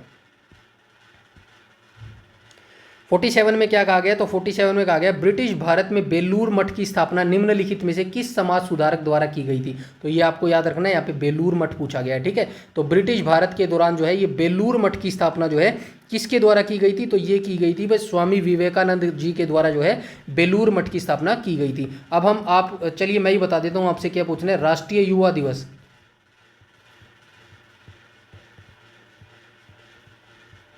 राष्ट्रीय युवा दिवस जो है हम हर साल 12 जनवरी को मनाते हैं, ठीक है, 12 जनवरी को मनाते हैं। और स्वामी विवेकानंद के लिए जो है 12 जनवरी को हम राष्ट्रीय युवा दिवस मनाते हैं। बस आप ये एक काम करना, 2024 की थीम जरूर याद कर लेना, क्या पता जो है करंट अफेयर से क्वेश्चन आपको पूछ ले। माफ कीजिएगा 2024 लिख दिया, 25 लिख लेना, भाई तो 25 भी आ गया, ठीक है। 2025 की थीम आप जरूर याद करके जाइएगा। उसके बाद हम आ जाते हैं क्वेश्चन नंबर 48 पर। क्वेश्चन नंबर 48 में बोला गया निम्नलिखित में से किन राजवंशों के बीच कन्नौज पर शासन करने के लिए त्रिपक्षीय संघर्ष हुआ था। तो किन राजवंशों के बीच जो है कन्नौज पर शासन करने के लिए त्रिपक्षीय जो है संघर्ष हुआ था। तो क्वेश्चन नंबर 48 का जो है राइट ऑप्शन हो जाएगा ऑप्शन नंबर सी, प्रतिहार, राष्ट्रकूट और पाल। ऊपर अभी देख के आए हैं इस क्वेश्चन को, बट डिफरेंट तरीके से पूछा गया था, इसीलिए जो है मैं क्वेश्चन को आपको बता रहा हूँ। एक क्वेश्चन में से 5 क्वेश्चन निकलने चाहिए, ऐसे जो है आपको ये क्वेश्चन करने होंगे, ठीक है। तो ये प्रतिहार, राष्ट्रकूट और पालों के बीच में जो है कन्नौज पर शासन करने के लिए जो है त्रिपक्षीय संघर्ष हुआ था, ठीक है। उसके बाद हम आ जाएंगे क्वेश्चन नंबर 49 पर। क्वेश्चन नंबर 49 में बोला गया भारत के निम्नलिखित में से किस नेता द्वारा एक स्वैच्छिक संगठन खुदाई खिदमतगार स्थापित किया गया था। तो खान अब्दुल गफ्फार खान के द्वारा जो है एक खुदाई खिदमतगार स्थापित किया गया था, ठीक है। इसके बाद हम आ जाएंगे क्वेश्चन नंबर 50 पर। और क्वेश्चन नंबर 50 में बोला गया है रजिया सुल्तान सल्तनत की पहली और एकमात्र महिला शासिका थी। सबसे पहले आपको ये याद रखना है, ये बेटी किसकी थी, इल्तुतमिश की बेटी थी, ठीक है, इल्तुतमिश की बेटी थी, इल्तुतमिश, ठीक है, इल्तुतमिश की बेटी थी। और इल्तुतमिश कौन था, इल्तुतमिश की बेटी थी। और इल्तुतमिश कौन था, तो इल्तुतमिश जो है गुलाम वंश का वास्तविक संस्थापक था, ठीक है, गुलाम वंश का वास्तविक संस्थापक, ठीक है, वास्तविक संस्थापक था। और इसको गुलाम का गुलाम भी कहा जाता है, ठीक है, गुलाम का गुलाम, गुलाम का गुलाम किसको बोला जाता है, इल्तुतमिश को बोला जाता है, ठीक है, इल्तुतमिश को बोला जाता है। क्यों बोला जाता है, क्योंकि ये किसका गुलाम था, ये कुतुबुद्दीन ऐबक का गुलाम था, ठीक है।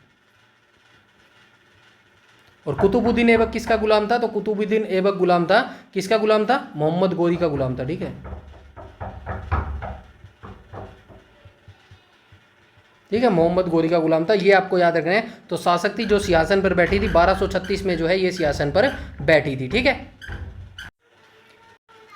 इसके बाद हम चलते हैं क्वेश्चन नंबर 51 पर, ठीक है। क्वेश्चन नंबर 51 में क्या बोला गया है, क्वेश्चन नंबर 51 में बोला गया है ईस्ट इंडिया कंपनी की गतिविधियों को विनियमित करने के लिए ब्रिटिश संसद ने वर्ष 1773 में कौन सा अधिनियम पारित किया था। तो विनियम अधिनियम जो है पारित किया था, इसको क्या बोला जाता है, रोलेट एक्ट भी बोला जाता है, ठीक है। नहीं, रोलेट एक्ट में क्या बोल गया, रोलेट एक्ट नहीं बोला जाता, मैं माफी चाहता हूँ। विनियम अधिनियम को क्या बोला जाता है, अभी मेरे ध्यान में नहीं आ रहा है, कुछ बोला तो जाता है इसको, ठीक है। तो 1773 वाला अधिनियम जो है आपको याद रखना होगा कि भाई जैसे कि 1773 में कौन सा अधिनियम पारित किया गया था, ये भी आपसे पूछा जा सकता है, ठीक है। तो 1773 में जो है रेगुलेटिंग एक्ट पूछा जाएगा, ठीक है, इसको रेगुलेटिंग एक्ट भी बोला जाता है, रेगुलेटिंग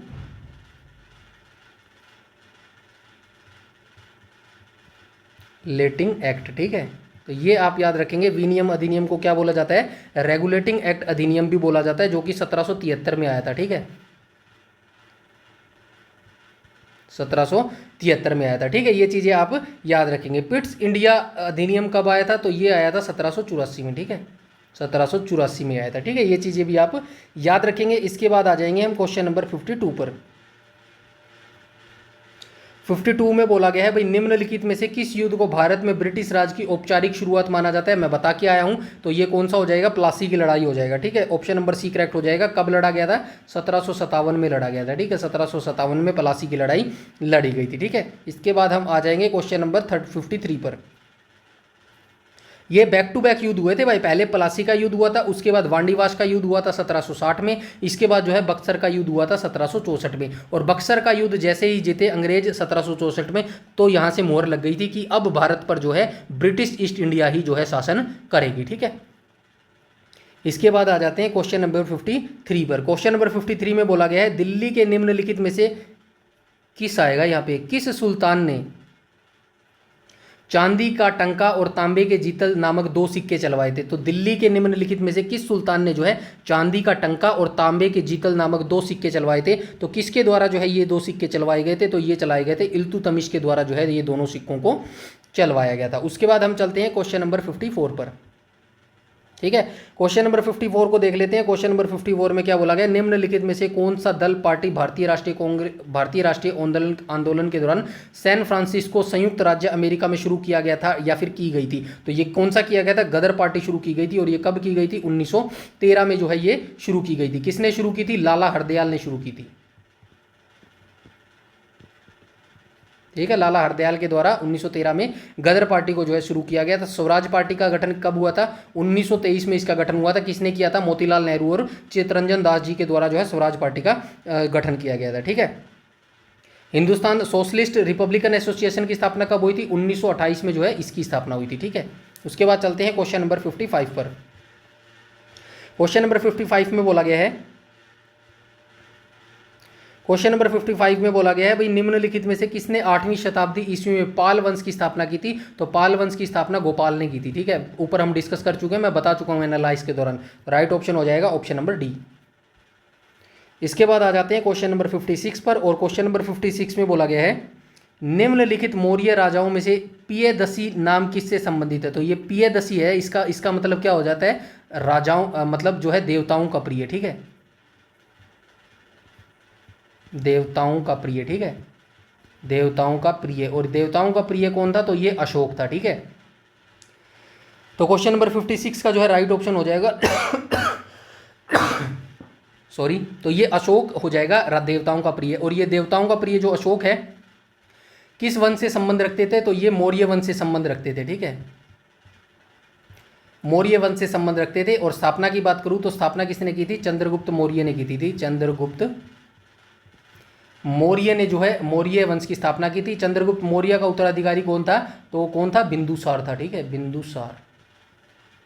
और बिंदुसार का उत्तराधिकारी कौन था, तो बिंदुसार का उत्तराधिकारी अशोक था। ठीक है, अशोक फिर क्या हुए, चंद्रगुप्त जो मौर्य थे ये अशोक के दादा हुए। ठीक है, ये भी आप याद रखेंगे। ठीक है, उसके बाद आ जाएंगे क्वेश्चन नंबर 57 पर। क्वेश्चन नंबर 57 में बोला गया, गो शब्द जिसका अर्थ गाय है से बहुत सारे शब्द व्युत्पन्न हुए हैं। वैदिक काल में एक धनी व्यक्ति को कहा जाता था। तो एक धनी व्यक्ति को जो है वैदिक काल में क्या कहा जाता था, तो वैदिक काल के अंदर जो है ये कहा जाता था, ऑप्शन नंबर बी, गोमत कहा जाता था। ठीक है, उसके बाद हम आ जाएंगे क्वेश्चन नंबर 58 पर। और क्वेश्चन नंबर 58 में बोला गया, भारत में 1792 में निम्नलिखित में से किस गवर्नर जनरल द्वारा दरोगा प्रणाली की शुरुआत की गई थी। तो ये की गई थी भाई, विलियम बेंटिंक नहीं आएगा, कार्नवालिस आएगा। ठीक है, तो क्वेश्चन नंबर 58 का जो है राइट ऑप्शन हो जाएगा ऑप्शन नंबर डी। तो ये याद रखेंगे, लॉर्ड कार्नवालिस के द्वारा 1792 में दरोगा प्रणाली की शुरुआत की गई थी। ठीक है,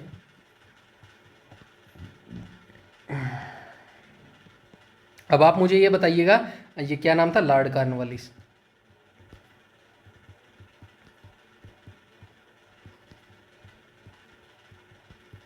सत्रह सौ तिरानवे में क्या शुरू किया था। ठीक है, कौन सी प्रणाली शुरू की थी लॉर्ड कार्नवालिस ने 1793 में, ये आप मुझे कमेंट सेक्शन में कमेंट करके बताएंगे। उसके बाद हम देख लेते हैं क्वेश्चन नंबर 59 को, जिसमें जो है मैच द फॉलोइंग करने के लिए दिया गया है। ब्रिटिश भारत के निम्नलिखित संस्थानों और उनसे संबंधित संस्थापक, यहाँ पे संस्थान दिए गए हैं और यहाँ पे जो है उनके जो है संस्थापक किसने स्थापना की। ठीक है, तो ये आपको मैच करना है क्वेश्चन नंबर 59 को। तो 59 में क्या बोला गया, बंगाल की एशियाटिक सोसाइटी की जो स्थापना है, Banaras Sanskrit corridor, fort William college और कलकत्ता मदरसा। ठीक है, तो एशियाटिक सोसाइटी की स्थापना जो है किसने की थी, तो विलियम जोन्स ने की थी। ठीक है, तो ए का डी ढूंढते हैं, ए का डी।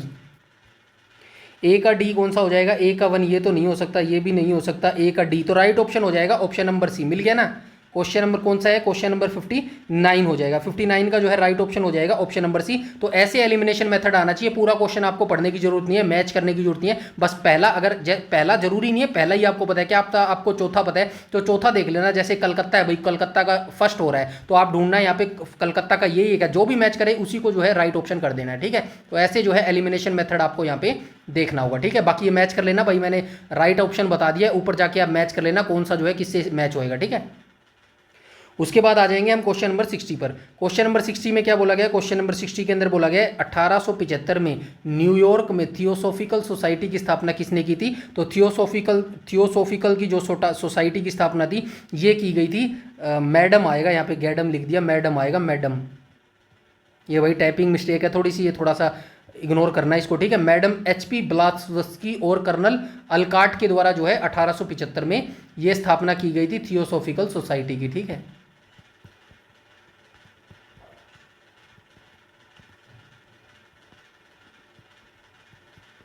सोसाइटी, ठीक है। ये डायरेक्ट आपसे क्वेश्चन पूछा जाएगा, या तो आपसे ये पूछ लेगा थियोसॉफिकल सोसाइटी की स्थापना कब हुई, 1875 में हुआ, या फिर आपसे पूछ लेगा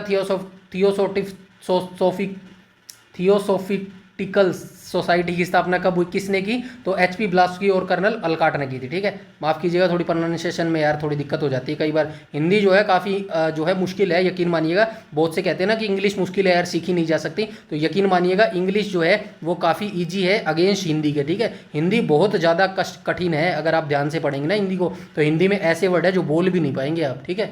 चलिए कोई नहीं, हम बाद में बात करेंगे हिंदी की। हिंदी हमारी मातृभाषा है, इसको बढ़ावा भी देना बहुत जरूरी है। आ जाते हैं क्वेश्चन नंबर 61 पर। तो क्वेश्चन नंबर 61 में क्या बोला गया है, 61 में के अंदर बोला गया है गयासुद्दीन बलबन ने एक विभाग की स्थापना करवाई थी जिसे दीवान ए अर्ज कहा जाता था। तो दीवान ए अर्ज जो है ये कौन सा विभाग होता था, तो क्वेश्चन नंबर 61 का जो है राइट ऑप्शन हो जाएगा एक सैन्य विभाग था, ठीक है। ये चीज़ आपको याद रखनी है। बलबन ने जो है किस विभाग की स्थापना की थी, तो बलबन ने जो है दीवान ए अर्ज विभाग की स्थापना की थी जो कि सैन्य विभाग था, ठीक है। इसके बाद आ जाएंगे क्वेश्चन नंबर 62 पर। क्वेश्चन नंबर 62 में बोला गया है निम्नलिखित में से किस वर्ष में स्थायी बंदोबस्त लागू किया गया था। अभी जो मैं ऊपर पूछ के आया हूं ना आपको, अभी मैं ऊपर एक क्वेश्चन पूछा था आपसे, वो क्वेश्चन ये मिल गया आपको, देखो 1793 में, ठीक है। ये कॉर्नवालिस ने शुरू किया था, ठीक है, लॉर्ड कॉर्नवालिस, ठीक है। लॉर्ड कॉर्नवालिस के द्वारा जो है 1793 में स्थायी बंदोबस्त प्रणाली शुरू की गई थी। इसके बाद आ जाएंगे हम क्वेश्चन नंबर 63 पे। क्वेश्चन नंबर 63 में बोला गया विधवा पुनर्विवाह का समर्थन करने के लिए 1856 में ब्रिटिश सरकार द्वारा पारित कानून सुझाव किसने दिया था, तो किसने दिया था, तो ये दिया था भाई ईश्वर चंद्र विद्यासागर ने, ठीक है। 63 का राइट ऑप्शन हो जाएगा option number D, Ishwar Chandra Vidyasagar ने जो है ये कानून पारित करवाने का जो सुझाव दिया था विधवा पुनर्विवाह 1856, ठीक है। ये चीजें आप याद रखिएगा। डायरेक्ट क्वेश्चन पूछे जाते हैं, ये पहले बता रहा हूँ वन लाइनर में। क्वेश्चन नंबर 64 को देख लेते हैं, और 64 में बोला गया निम्नलिखित में से अशोक के किस प्रमुख शिलालेख में कलिंग युद्ध का उल्लेख किया गया। सबसे पहले आप याद रखेंगे कलिंग का युद्ध, काफी इंपॉर्टेंट है, बहुत बार पूछा जाता है कलिंग का युद्ध कब लड़ा गया, ठीक है।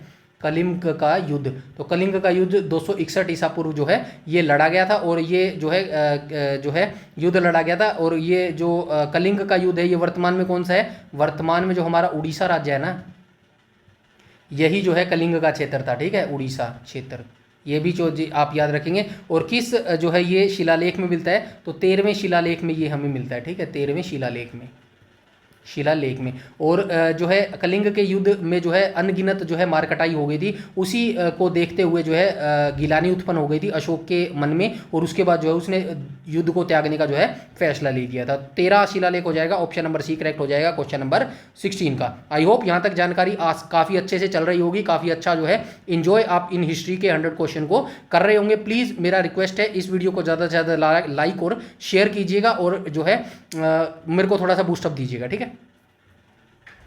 उसके बाद बात करें क्वेश्चन नंबर 65, और 65 में बोला गया निम्नलिखित में से किसने 1814 में आत्मीय सभा की स्थापना की थी। राजा राममोहन राय हो जाएगा, ऑप्शन नंबर ए करेक्ट हो जाएगा क्वेश्चन नंबर 65 का। 66 को देख लेते हैं। 66 में क्या बोला गया है, निम्नलिखित में से कौन सा नाटक हर्षवर्धन द्वारा नहीं लिखा गया। तो हर्षवर्धन ने 3 नाटक लिखे हैं, रत्नावली लिखा है, नागानंद लिखा है, और प्रियदर्शिका लिखा है। तो राइट ऑप्शन हो जाएगा ऑप्शन नंबर सी, विक्रमोर्वशीयम जो है ये नाटक हर्षवर्धन के द्वारा नहीं लिखा गया, ठीक है। उसके बाद आ जाएंगे क्वेश्चन नंबर 67 पर।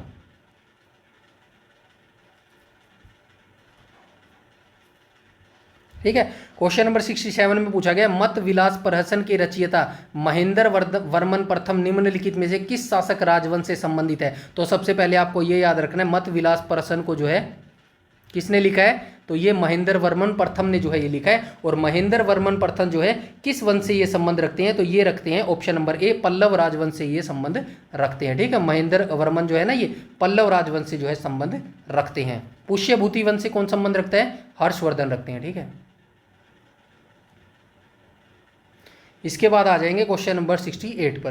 क्वेश्चन नंबर 68 में बोला गया कृषि को बढ़ावा देने के लिए मोहम्मद तुगलक ने निम्नलिखित में से कौन से नए मंत्रालय की स्थापना की थी? तो ये कौन से की थी? दीवान ए अमीर कोही की जो है स्थापना की गई थी। ठीक है, ये किसने की थी? मोहम्मद तुगलक है ना। ठीक है, मोहम्मद तुगलक ने जो है ये स्थापना की थी। एक और चीज़ आप याद रखेंगे, फिरोज शाह तुगलक ने भी एक जो है, फिरोज शाह तुगलक कब आएंगे? ये जो मोहम्मद तुगलक है ना, इनका चचेरा भाई था ये फिरोज शाह तुगलक, और मोहम्मद बिन तुगलक के बाद जो शासन आएगा वो फिरोज शाह तुगलक के आएगा। इन्होंने भी एक जो है शुरुआत की थी, किसकी थी? बंदगान की शुरुआत की थी। ठीक है, बंदगान विभाग की शुरुआत की थी। ठीक है, और बंदगान विभाग क्या होता था? जो दास होते थे ना, दास, इनको दासों का बड़ा शौक था। बड़े ही 1 लाख 1.5 लाख 2 लाख जो है इनके बंदगान विभाग में जो है दास होते थे। ठीक है, बंदगान विभाग की स्थापना जो है फिरोज शाह तुगलक के द्वारा की थी। और जो कुतुब मीनार की जो अंतिम मंजिल है वो भी जो है फिरोज शाह तुगलक के द्वारा बनाई गई थी। उसके बाद हम आ जाते हैं क्वेश्चन नंबर 69 पर। क्वेश्चन नंबर 69 में बोला गया निम्नलिखित में से किसने सहायक गठबंधन की जो है प्रणाली तैयार की थी? तो लॉर्ड वेलेस्ली के द्वारा जो है सहायक गठबंधन की जो है प्रणाली को तैयार किया गया था। इसके बाद हम आ जाएंगे क्वेश्चन नंबर 17 पर, और माफ कीजिएगा 70 पर। और 70 में बोला गया सिद्धू और कानू। अभी पीछे ही 2 या 3 पार्ट PYQ सीरीज हमारी चल रही है ना, उसी के अंदर जो है ये क्वेश्चन डिस्कस किया था। सिद्धू और कानू निम्नलिखित में से कौन से आदिवासी विद्रोह से जो है ये नेता थे? तो ये संथाल विद्रोह के नेता थे। ठीक है, संथाल विद्रोह कहाँ पर हुआ था? झारखंड में हुआ था। ठीक है, झारखंड में हुआ था। और संथाल विद्रोह के जो नेता थे, यानी नेतृत्व किया था सिद्धू और कानू ने जो है ये नेतृत्व किया था। ठीक है, मोपला विद्रोह कहाँ पर हुआ था? केरल के अंदर मोपला विद्रोह हुआ था। ठीक है, 1921 में हुआ था। ये चीज़ें भी जो है आप याद रखेंगे। इसके बाद आ जाएंगे क्वेश्चन नंबर 71 पर।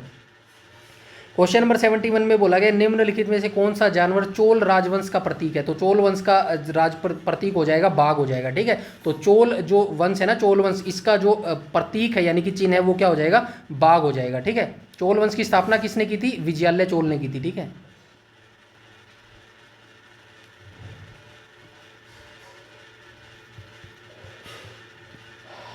विजयालय चोल ने की थी किसकी स्थापना? चोल वंश की स्थापना। ठीक है, इसके बाद आ जाएंगे क्वेश्चन नंबर 72 पर। क्वेश्चन नंबर 72 में भी जो है क्या दिया गया है भैया? ABC, अच्छा, कथनों पर विचार किया दिया गया, कुछ स्टेटमेंट दी गई है ईश्वर चंद्र विद्यासागर के बारे में। ठीक है, तो ईश्वर चंद्र विद्यासागर के संबंध में कथनों पर विचार कीजिएगा। ठीक है, और क्या पूछा गया है? कौन सा कथन सही है? ठीक है, सही कथन बताना है हमें ईश्वर चंद्र विद्यासागर के बारे में। ठीक है, तो क्वेश्चन नंबर 72 को देख लेते हैं। 72 में जो है सही कथन हमें बताना है। उन्होंने बाल विवाह और बहु विवाह का विरोध किया था। बिल्कुल सही बात है ये, जो ईश्वर चंद्र विद्यासागर से इन्होंने बाल विवाह और बहु विवाह का विरोध किया था। उनके प्रयासों के कारण पहला हिंदू विधवा पुनर्विवाह अधिनियम जो है 1856 में पेश किया गया था। बिल्कुल सही है, अभी ऊपर यही लाइन देख के आए हैं। ठीक है, वह मुख्य रूप से फारसी भाषा में अपनी विद्वता के लिए जाने जाते हैं। ये करेक्ट इनकरेक्ट हो जाएगा। ठीक है, तो ये इनकरेक्ट हो जाएगा, कथन सही है पूछा गया ना भाई हमसे। तो क्वेश्चन नंबर 72 को देख लेते हैं। 72 में जो है इनकरेक्ट आ जाएगा भाई यहाँ पे। कौन सा कथन सही है? ये नहीं है, गलत आ गया भाई यहाँ पे, कथन सही नहीं आएगा यहाँ पे। ठीक है, सही नहीं है, सही नहीं आएगा यहाँ पे। ठीक है ना, तो ये यही कथन जो है सही नहीं हो जाएगा। क्वेश्चन नंबर 72 का जो है राइट ऑप्शन हो जाएगा ऑप्शन नंबर सी। तो ये कथन जो है बिल्कुल सही नहीं है, वह मुख्य रूप से फारसी भाषा में अपनी विद्वता के लिए जाने जाते। तो ये कथन जो है इनकरेक्ट हो जाएगा, इनकरेक्ट ही यहाँ पे पूछा गया है। ठीक है, ये हो जाएगा राइट ऑप्शन। अच्छा अच्छा अच्छा अच्छा अच्छा अच्छा अच्छा अच्छा, ओके ओके भाई, मेरी मिस्टेक है यार, मैं क्वेश्चन ठीक से नहीं पढ़ पा रहा। ठीक है, थोड़ा सा टाइम ले रहा हूँ। ठीक है ना, 1 सेकंड भाई, प्लीज़ माफ़ी चाहता हूं। वैसे तो ये क्वेश्चन का बिल्कुल सही है, यही क्वेश्चन जो है इनकरेक्ट है, लेकिन हमसे क्या पूछा गया? कौन सा कथन जो है सही है। ठीक है, कौन सा कथन सही है? तो कौन से कथन सही है? तो इसके अंदर कौन से कथन सही है?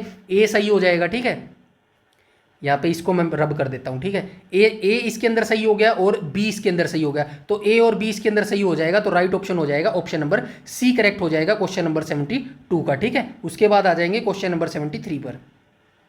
थोड़ा सा मैं पजल हो गया था, उसके लिए मैं माफ़ी चाहता हूँ। क्वेश्चन नंबर 73 पर आ जाएंगे। ठीक है, 73 में बोला गया मोखरियों ने पश्चिमी उत्तर प्रदेश में निम्नलिखित में से किस शहर पर शासन किया जिसने समय के साथ उत्तर भारत के राजनीतिक केंद्र पाटलिपुत्र को प्रतिस्थापित कर दिया? तो ये जो है निम्नलिखित में किस शहर पर इन्होंने जो है शासन किया था मोखरियों ने? तो क्वेश्चन नंबर 73 का राइट ऑप्शन हो जाएगा ऑप्शन नंबर ए। मोखरियों ने पश्चिमी उत्तर प्रदेश में कन्नौज शहर पर जो है शासन किया था, और इस शहर पर शासन करने के बाद जो है जो पाटलिपुत्र था उसको प्रतिस्थापित इन्होंने कर दिया था।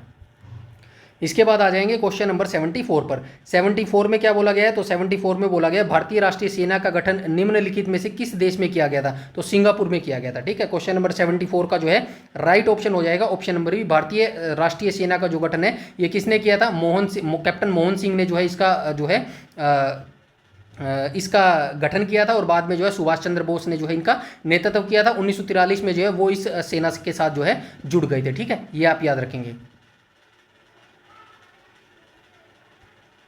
इसके बाद आ जाएंगे क्वेश्चन नंबर 75 पर। 75 में बोला गया पांड्य साम्राज्य का उल्लेख सबसे पहले मेगास्थनीज ने किया था, जो इनकी पुस्तक का नाम है क्या है, इंडिका, जिसमें कहा था कि उनका साम्राज्य मोतियों के लिए प्रसिद्ध था। उनकी राजधानी क्या थी, तो पांड्य साम्राज्य की जो राजधानी थी वो क्या हो जाएगी, तो ये मदुरई हो जाएगी। और पांड्य राज्य जो है किसके लिए फेमस था, तो मोतियों के लिए ये फेमस था। इसके बाद हम आ जाएंगे क्वेश्चन नंबर 76 पर, और 76 में बोला गया 1857 के सिपाही विद्रोह के संदर्भ में निम्नलिखित में से किस तारीख को मेरठ के सैनिकों ने दिल्ली के लिए यात्रा शुरू की थी, तो 76 का राइट ऑप्शन हो जाएगा ऑप्शन नंबर ए, 10 मई को जो है ये यात्रा शुरू कर दी थी। उसके बाद आ जाएंगे क्वेश्चन नंबर 77 पर, और 77 में बोला गया निम्नलिखित में से कौन मुगल सम्राट अकबर के शासनकाल में वकील था, तो अकबर के शासनकाल के दौरान जो है कौन वकील था जिसे खाने खाना की जो है उपाधि प्राप्त थी, तो खाने खाना की जो है उपाधि ये किसको प्राप्त थी, तो क्वेश्चन नंबर 77 का जो है राइट ऑप्शन हो जाएगा ऑप्शन नंबर बी करेक्ट हो जाएगा। बैरम खान जो है ये जो है खाने खाना की उपाधि प्राप्त थी, और ये क्या थे, अकबर के संरक्षक भी थे। ठीक है, अकबर के संरक्षक भी थे। ठीक है, अकबर के संरक्षक थे। क्यों अकबर के संरक्षक थे, आप सभी जानते हैं, जैसे ही हुमायूं की मृत्यु हुई है ना, हुमायूं की मृत्यु हुई थी तो उस समय जो है अकबर जो थे काफ़ी छोटे थे, 13 से 14 साल इनकी आयु थी। लेकिन जो है उसी टाइम जो है इस खबर को नहीं फैलने दिया गया कि हुमायूं की मृत्यु हो चुकी है। लेकिन जो है अकबर इनके माफ़ कीजिएगा, अकबर के संरक्षक बैरम खान थे, और इन्होंने जो है 13 से 14 साल में जो है इनको जो है बादशाह बनने में घोषित कर दिया था। ठीक है, ये आप याद रखेंगे। उसके बाद हम आ जाएंगे क्वेश्चन नंबर 78 पर।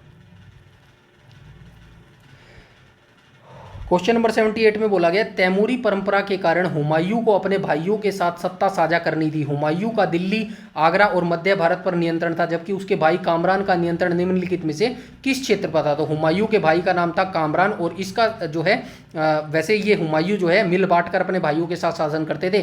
सभी जो इनका शासनकाल आप देखेंगे ना, बाबर से लेके औरंगजेब तक का, सभी में किसी में भी ऐसा नहीं हुआ जिन्होंने भाइयों के साथ मिलकर शासन किया हो। 1857 तक जाएंगे तो बहुत ही बुरा हाल हो जाएगा, क्योंकि 1707 तक जो है सही चल रहा था मुगल साम्राज्य, लेकिन 1707 मुगल औरंगजेब की मृत्यु के बाद जो है मुगल साम्राज्य का पतन होना शुरू हो गया था। ठीक है, तो ये हुमायूं इकलौता ऐसा था जो अपने भाइयों के साथ मिल बांट कर जो है शासन करता था। तो इन्हीं का भाई का नाम था कामरान, और कामरान का नियंत्रण जो है किस क्षेत्र पर था, तो इनका जो है नियंत्रण था अफगानिस्तान और पंजाब के ऊपर। ठीक है, 78 का राइट ऑप्शन हो जाएगा ऑप्शन नंबर ए करेक्ट हो जाएगा। चलते हैं क्वेश्चन नंबर 79 पर, और 79 में बोला गया है निम्नलिखित में से किसे भारत में स्थानीय स्वशासन का जनक माना जाता है, तो लॉर्ड रिपन को जो है स्थानीय स्वशासन का जनक माना जाता है। ठीक है, और लॉर्ड रिपन के समय में ही क्या हुआ था, नियमित जनगणना हुई थी, ये भी आप याद रखना, नियमित जनगणना, जनगणना। ठीक है, और ये कब हुआ था, जनगणना हुई थी, नियमित जनगणना 1881 में हुई थी। ठीक है, इसके बाद आ जाएंगे क्वेश्चन नंबर 80 पर। 80 में बोला गया 1307 से 1308 ईस्वी में अलाउद्दीन खिलजी का पहला दक्षिण अभियान निम्नलिखित में से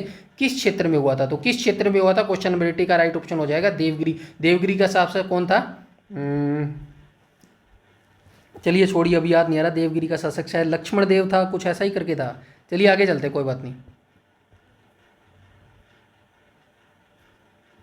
क्वेश्चन नंबर 81 को देख लेते। 81 में क्या कहा गया है, स्वतंत्रता प्राप्ति के पश्चात भारत में सूती वस्त्र उद्योग को किसने मुख्य रूप से प्रोत्साहन दिया, तो स्वतंत्रता प्राप्ति के पश्चात यानी कि 1800 माफ कीजिएगा 1947 के बाद की यहाँ पे बात कर रहे हैं, तो 1947 के बाद भारत में सूती वस्त्र उद्योग को किसने मुख्य रूप से जो है प्रोत्साहन दिया था, तो 81 का राइट ऑप्शन हो जाएगा ऑप्शन नंबर ए, स्वदेशी आंदोलन ने जो है ये प्रोत्साहन दिया था स्वतंत्रता प्राप्ति के पश्चात। ठीक है, उसके बाद आ जाएंगे क्वेश्चन नंबर 82 पर। क्वेश्चन नंबर 82 में क्या बोला गया, किस भारतीय राजनेता को लोकमान्य कहा जाता है, तो बाल गंगाधर तिलक को बोला जाता है। ठीक है, 82 का राइट ऑप्शन हो जाएगा ऑप्शन नंबर, नहीं लोकमान्य कहा जाता है ना, ठीक है यार, ये हो जाएगा सी हो जाएगा। ठीक है, जयप्रकाश नारायण हो जाएगा,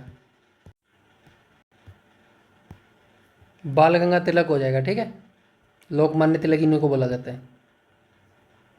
उसके बाद आ जाएंगे क्वेश्चन नंबर 83 पर।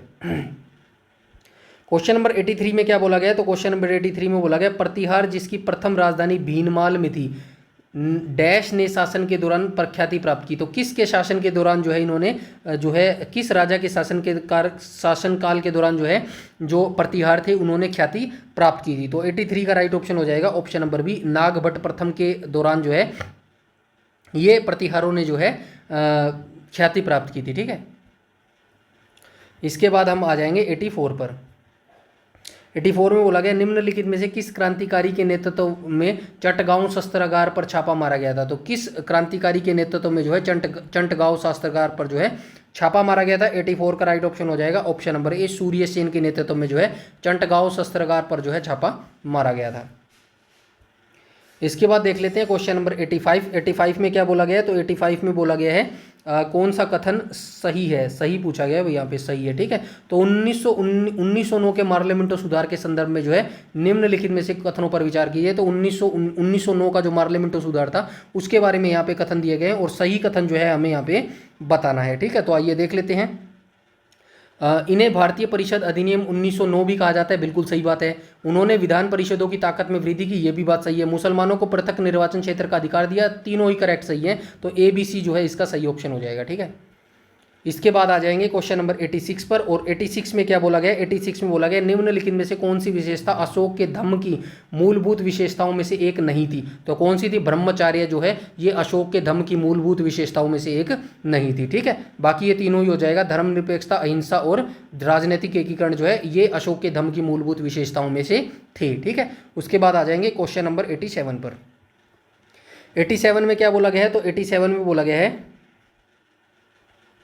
87 में बोला गया है निम्नलिखित में से किस शासक ने उत्तरी भारत में विभिन्न स्थानों पर 5 खगोलीय वेधशालाएं जो है स्थापित की थी। जो किसने की थी, तो ये स्वाई मानसिंह ने की थी। ठीक है, 87 को जो है राइट ऑप्शन हो जाएगा ऑप्शन नंबर सी हो जाएगी, सवाई जयसिंह जो है द्वितीय हो जाएगा। ठीक है, सवाई जयसिंह द्वितीय के द्वारा जो है 5 खगोलीय वेधशालाएं जो है स्थापित की गई थी। कहाँ कहाँ की गई थी वो आप मुझे बताएंगे। ठीक है, कहाँ कहाँ की गई थी ये आप मुझे बताएंगे, और कहाँ कहाँ की गई थी ये चारों जो है 5 जगह जो है वेधशालाएं स्थापित की गई थी, और पांचों की जगह जो है मैं PYQ सीरीज के अंदर बता चुका हूँ। ठीक है, इसीलिए बोलता हूँ PYQ सीरीज देखनी आपको बेहद जरूरी है। ठीक है, इसके बाद हम आ जाएंगे क्वेश्चन नंबर 88 पर। और क्वेश्चन नंबर 88 में बोला गया महेंद्र वर्मन प्रथम निम्नलिखित में से किस राजवंश का शासक था। तो महेंद्र वर्मन जो था ये पल्लव राजवंश का जो है शासक था। ठीक है, उसके बाद हम आ जाएंगे क्वेश्चन नंबर 89 पर। और 89 में बोला गया निम्नलिखित में से किस विदेशी यात्री के अनुसार दिल्ली के लोग सुल्तान को अपशब्द भरे पत्र लिखते थे जिसके कारण सुल्तान ने उन्हें दंडित करने के लिए राजधानी को स्थानांतरित किया। तो ये थे मोहम्मद बिन तुगलक। ठीक है, मोहम्मद बिन तुगलक थे। ठीक है, मोहम्मद बिन तुगलक थे, इन्हीं को जो है गालियां भरे जो है ये पत्र लिखे जाते थे। ठीक है, तो ये मोहम्मद बिन तुगलक थे। कहाँ गया, इब्न बतूता। ठीक है, अच्छा वो पूछ रहा है किसके द्वारा जो है ये पता चलता है। 89 का राइट ऑप्शन हो जाएगा option number B, Ibn Battuta जो है विदेश यात्री के अनुसार दिल्ली के लोग सुल्तान मोहम्मद बिन तुगलक को जो है ये गालियों भरे पत्र लिखते थे, और जैसे ही मोहम्मद बिन तुगलक की मृत्यु हुई तो जो है इनके बारे में कहा गया कि राजा को प्रजा से और प्रजा को राजा से जो है मुक्ति मिली। ठीक है, इसके बाद आ जाएंगे हम क्वेश्चन नंबर 90 पर। क्वेश्चन नंबर 19 में बोला गया बलबन द्वारा दिल्ली सल्तनत के निम्नलिखित में से किस विभाग का पुनर्गठन किया गया था। तो बलबन के द्वारा जो है दिल्ली सल्तनत के निम्नलिखित में से किस विभाग का पुनर्गठन किया गया था। तो 90 का राइट ऑप्शन हो जाएगा ऑप्शन नंबर सी, दीवान ए अर्ज विभाग का जो है पुनर्गठन किया गया था, जो है ये बलबन के द्वारा किया गया था। ठीक है, उसके बाद आ जाएंगे क्वेश्चन नंबर 91 पर। और 91 में बोला गया हुमायूं की मृत्यु के बाद 13 वर्षीय अकबर का 1556 में कलानौर के राज्याभिषेक हुआ था। तो कलानौर कहाँ पर था, पंजाब में था। अभी ये क्वेश्चन ऊपर बता के आया हूँ मैं आपको। ठीक है, तो ये हुआ था गुजरात नहीं, बंगाल नहीं, राजस्थान नहीं, पंजाब के अंदर जो है इनका राज्याभिषेक हुआ था। और संरक्षक इनका अंगरक्षक कौन था, तो ये था बैरम खान। ठीक है, उसके बाद हम बात कर लेते हैं 92 की। और 92 में बोला गया दक्षिण भारत के निम्नलिखित में से किस साम्राज्य के अंतर्गत महाबलीपुरम मंदिर वास्तुकला के एक महत्वपूर्ण केंद्र के रूप में उभरा। तो पल्लव के जो है साम्राज्य के अंतर्गत महाबलीपुरम जो है मंदिर वास्तुकला के महत्वपूर्ण केंद्र के रूप में उभरा था। ठीक है, तो पल्लव राजवंश के कारण साम्राज्य के अंतर्गत ये सब हुआ था। 92 का राइट ऑप्शन हो जाएगा ऑप्शन नंबर बी। उसके बाद हम आ जाएंगे क्वेश्चन नंबर 93 पर। और 93 में बोला गया सोने, दिनार और चौथाई दिनार और तांबे एकल मूल्य वर्ग में सिक्के जारी करने वाला वासुदेव प्रथम एक शासक था। तो वासुदेव प्रथम जो है किस वंश से ये संबंध रखता था। तो 93 का राइट ऑप्शन हो जाएगा ऑप्शन नंबर सी, कुषाण वंश से संबंध रखता था वासुदेव प्रथम। ठीक है, और कुषाण वंश की स्थापना किसने की थी, जो है कड़फिसेस के द्वारा जो है ये स्थापना की गई थी। ठीक है, उसके बाद आ जाएंगे 94 पर। 94 में बोला गया है, ठीक है, 94 में बोला गया है डिमेकस जो एक यूनानी राजदूत था मौर्य राजा के शासनकाल के दौरान भारत आया। तो कब आया था? तो ये आया था भाई चंद्रगुप्त मौर्य के दौरान आया था, ठीक है। 94 का जो है राइट ऑप्शन हो जाएगा ऑप्शन नंबर बी हो जाएगा, माफ कीजिएगा, बिंदुसार के कारण आया था। चंद्रगुप्त का जो उत्तराधिकारी था बिंदुसार, इसी के शासनकाल के दौरान ये आया था, ठीक है। 95 को देख लेते हैं। 95 में क्या बोला गया? तो 95 में बोला गया निम्नलिखित में से किस राजवंश के रुद्रसेन द्वितीय ने गुप्त राजवंश के चंद्रगुप्त द्वितीय की बेटी प्रभावती गुप्त से जो है विवाह किया था? तो ये किस वंश से संबंध रखते थे रुद्रसेन द्वितीय, जिन्होंने गुप्त राजवंश के चंद्रगुप्त द्वितीय की बेटी थी प्रभावती गुप्ता, इसके साथ जो है विवाह किया था। तो 95 का राइट ऑप्शन हो जाएगा ऑप्शन नंबर ए, वाकाटक राजवंश से ये संबंध रखते थे रुद्रसेन द्वितीय। उसके बाद आ जाएंगे 96 पर, और 96 में बोला गया निम्नलिखित में से किस राजवंश की स्थापना विंध्य शक्ति द्वारा की थी? विंध्य शक्ति आएगा, विंध्य शक्ति के द्वारा जो किसकी की गई थी? वाकाटक राजवंश की स्थापना की गई थी। 96 का राइट ऑप्शन हो जाएगा ऑप्शन नंबर डी। 97 को देख लेते हैं। 97 में क्या बोला गया भाई? मथुरा कला विद्यालय के संदर्भ में निम्नलिखित में से किस काल के दौरान कार्तिकेय, विष्णु और कुबेर जैसे ब्राह्मण देवताओं की कई मूर्तियां उकेरी गई? तो किसके मथुरा कला विश्वविद्यालय के संदर्भ में किस काल के दौरान जो है भगवान कार्तिकेय, भगवान विष्णु और भगवान कुबेर की जो है मूर्ति उकेरी गई थी? 97 का राइट ऑप्शन हो जाएगा ऑप्शन नंबर बी, कुषाण वंश के दौरान जो है ये मूर्तियां उकेरी गई थी, ठीक है।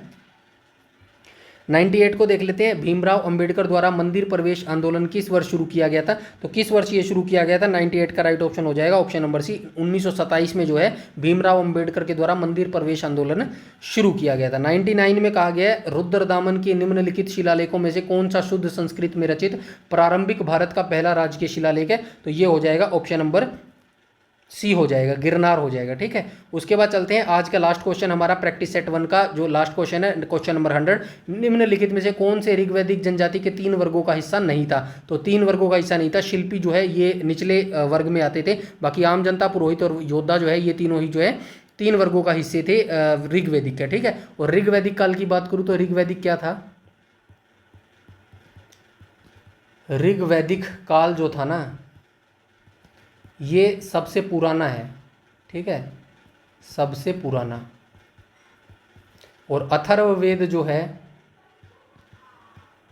ये सबसे नया है, ठीक है, सबसे नया है, सबसे नया। जो जादू टोना वगैरह मिलता है ना वो अथर्ववेद के अंदर ही मिलता है, ठीक है। यहाँ पे नीचे मैंने पीडीएफ के इनके आंसर भी दे दिए हैं अगर आपको आंसर चेकअप करने हो तो, ठीक है। तो ये मैंने यहाँ पे आपको देख लिया। बस आपसे इतनी रिक्वेस्ट है, वीडियो को ज़्यादा से ज़्यादा लाइक कीजिएगा और शेयर कीजिएगा। इन प्रैक्टिस सेट को आप जरूर से जरूर लगा के जाइएगा क्वेश्चन पेपर में, डेफिनेटली आपको जो है बहुत हेल्प मिलने वाली है। ये हिस्ट्री के क्वेश्चन थे। अब मैं अगला जो वीडियो लेके आऊँगा वो हमारा कल आएगा, किसी पे भी आ सकता है, पॉलिटी, ज्योग्राफी, साइंस किसी पे भी आ सकता है, ठीक है। बाकी आप अपना सजेशन भी कमेंट सेक्शन में कमेंट करके दे सकते हैं। चैनल पर पहली बार विजिट कर रहे हैं तो चैनल को सब्सक्राइब कर लीजिएगा और बेल आइकन बटन को टैप कर लीजिएगा ताकि समय पर आपको सारी नोटिफिकेशंस मिलती रहे। यूट्यूब पर अगर आप हमें फॉलो करते हैं तो प्लीज़ हमारा जो टेलीग्राम चैनल है उसको जरूर तरीके से जो है इंपॉर्टेंट तरीके से जो है आप शेयर कर लेना, सब्सक्राइब कर लेना, ताकि हर इंपॉर्टेंट जानकारी जो है समय पर आपको मिलती रहे, ठीक है। इस वीडियो में इतना ही रखते हैं। कोई भी अगर आपका डाउट, क्वेरी या सजेशन है तो आप कमेंट सेक्शन में कमेंट करके बता सकते हैं। इस वीडियो के लिए इतना ही रखते हैं, तब तक के लिए धन्यवाद।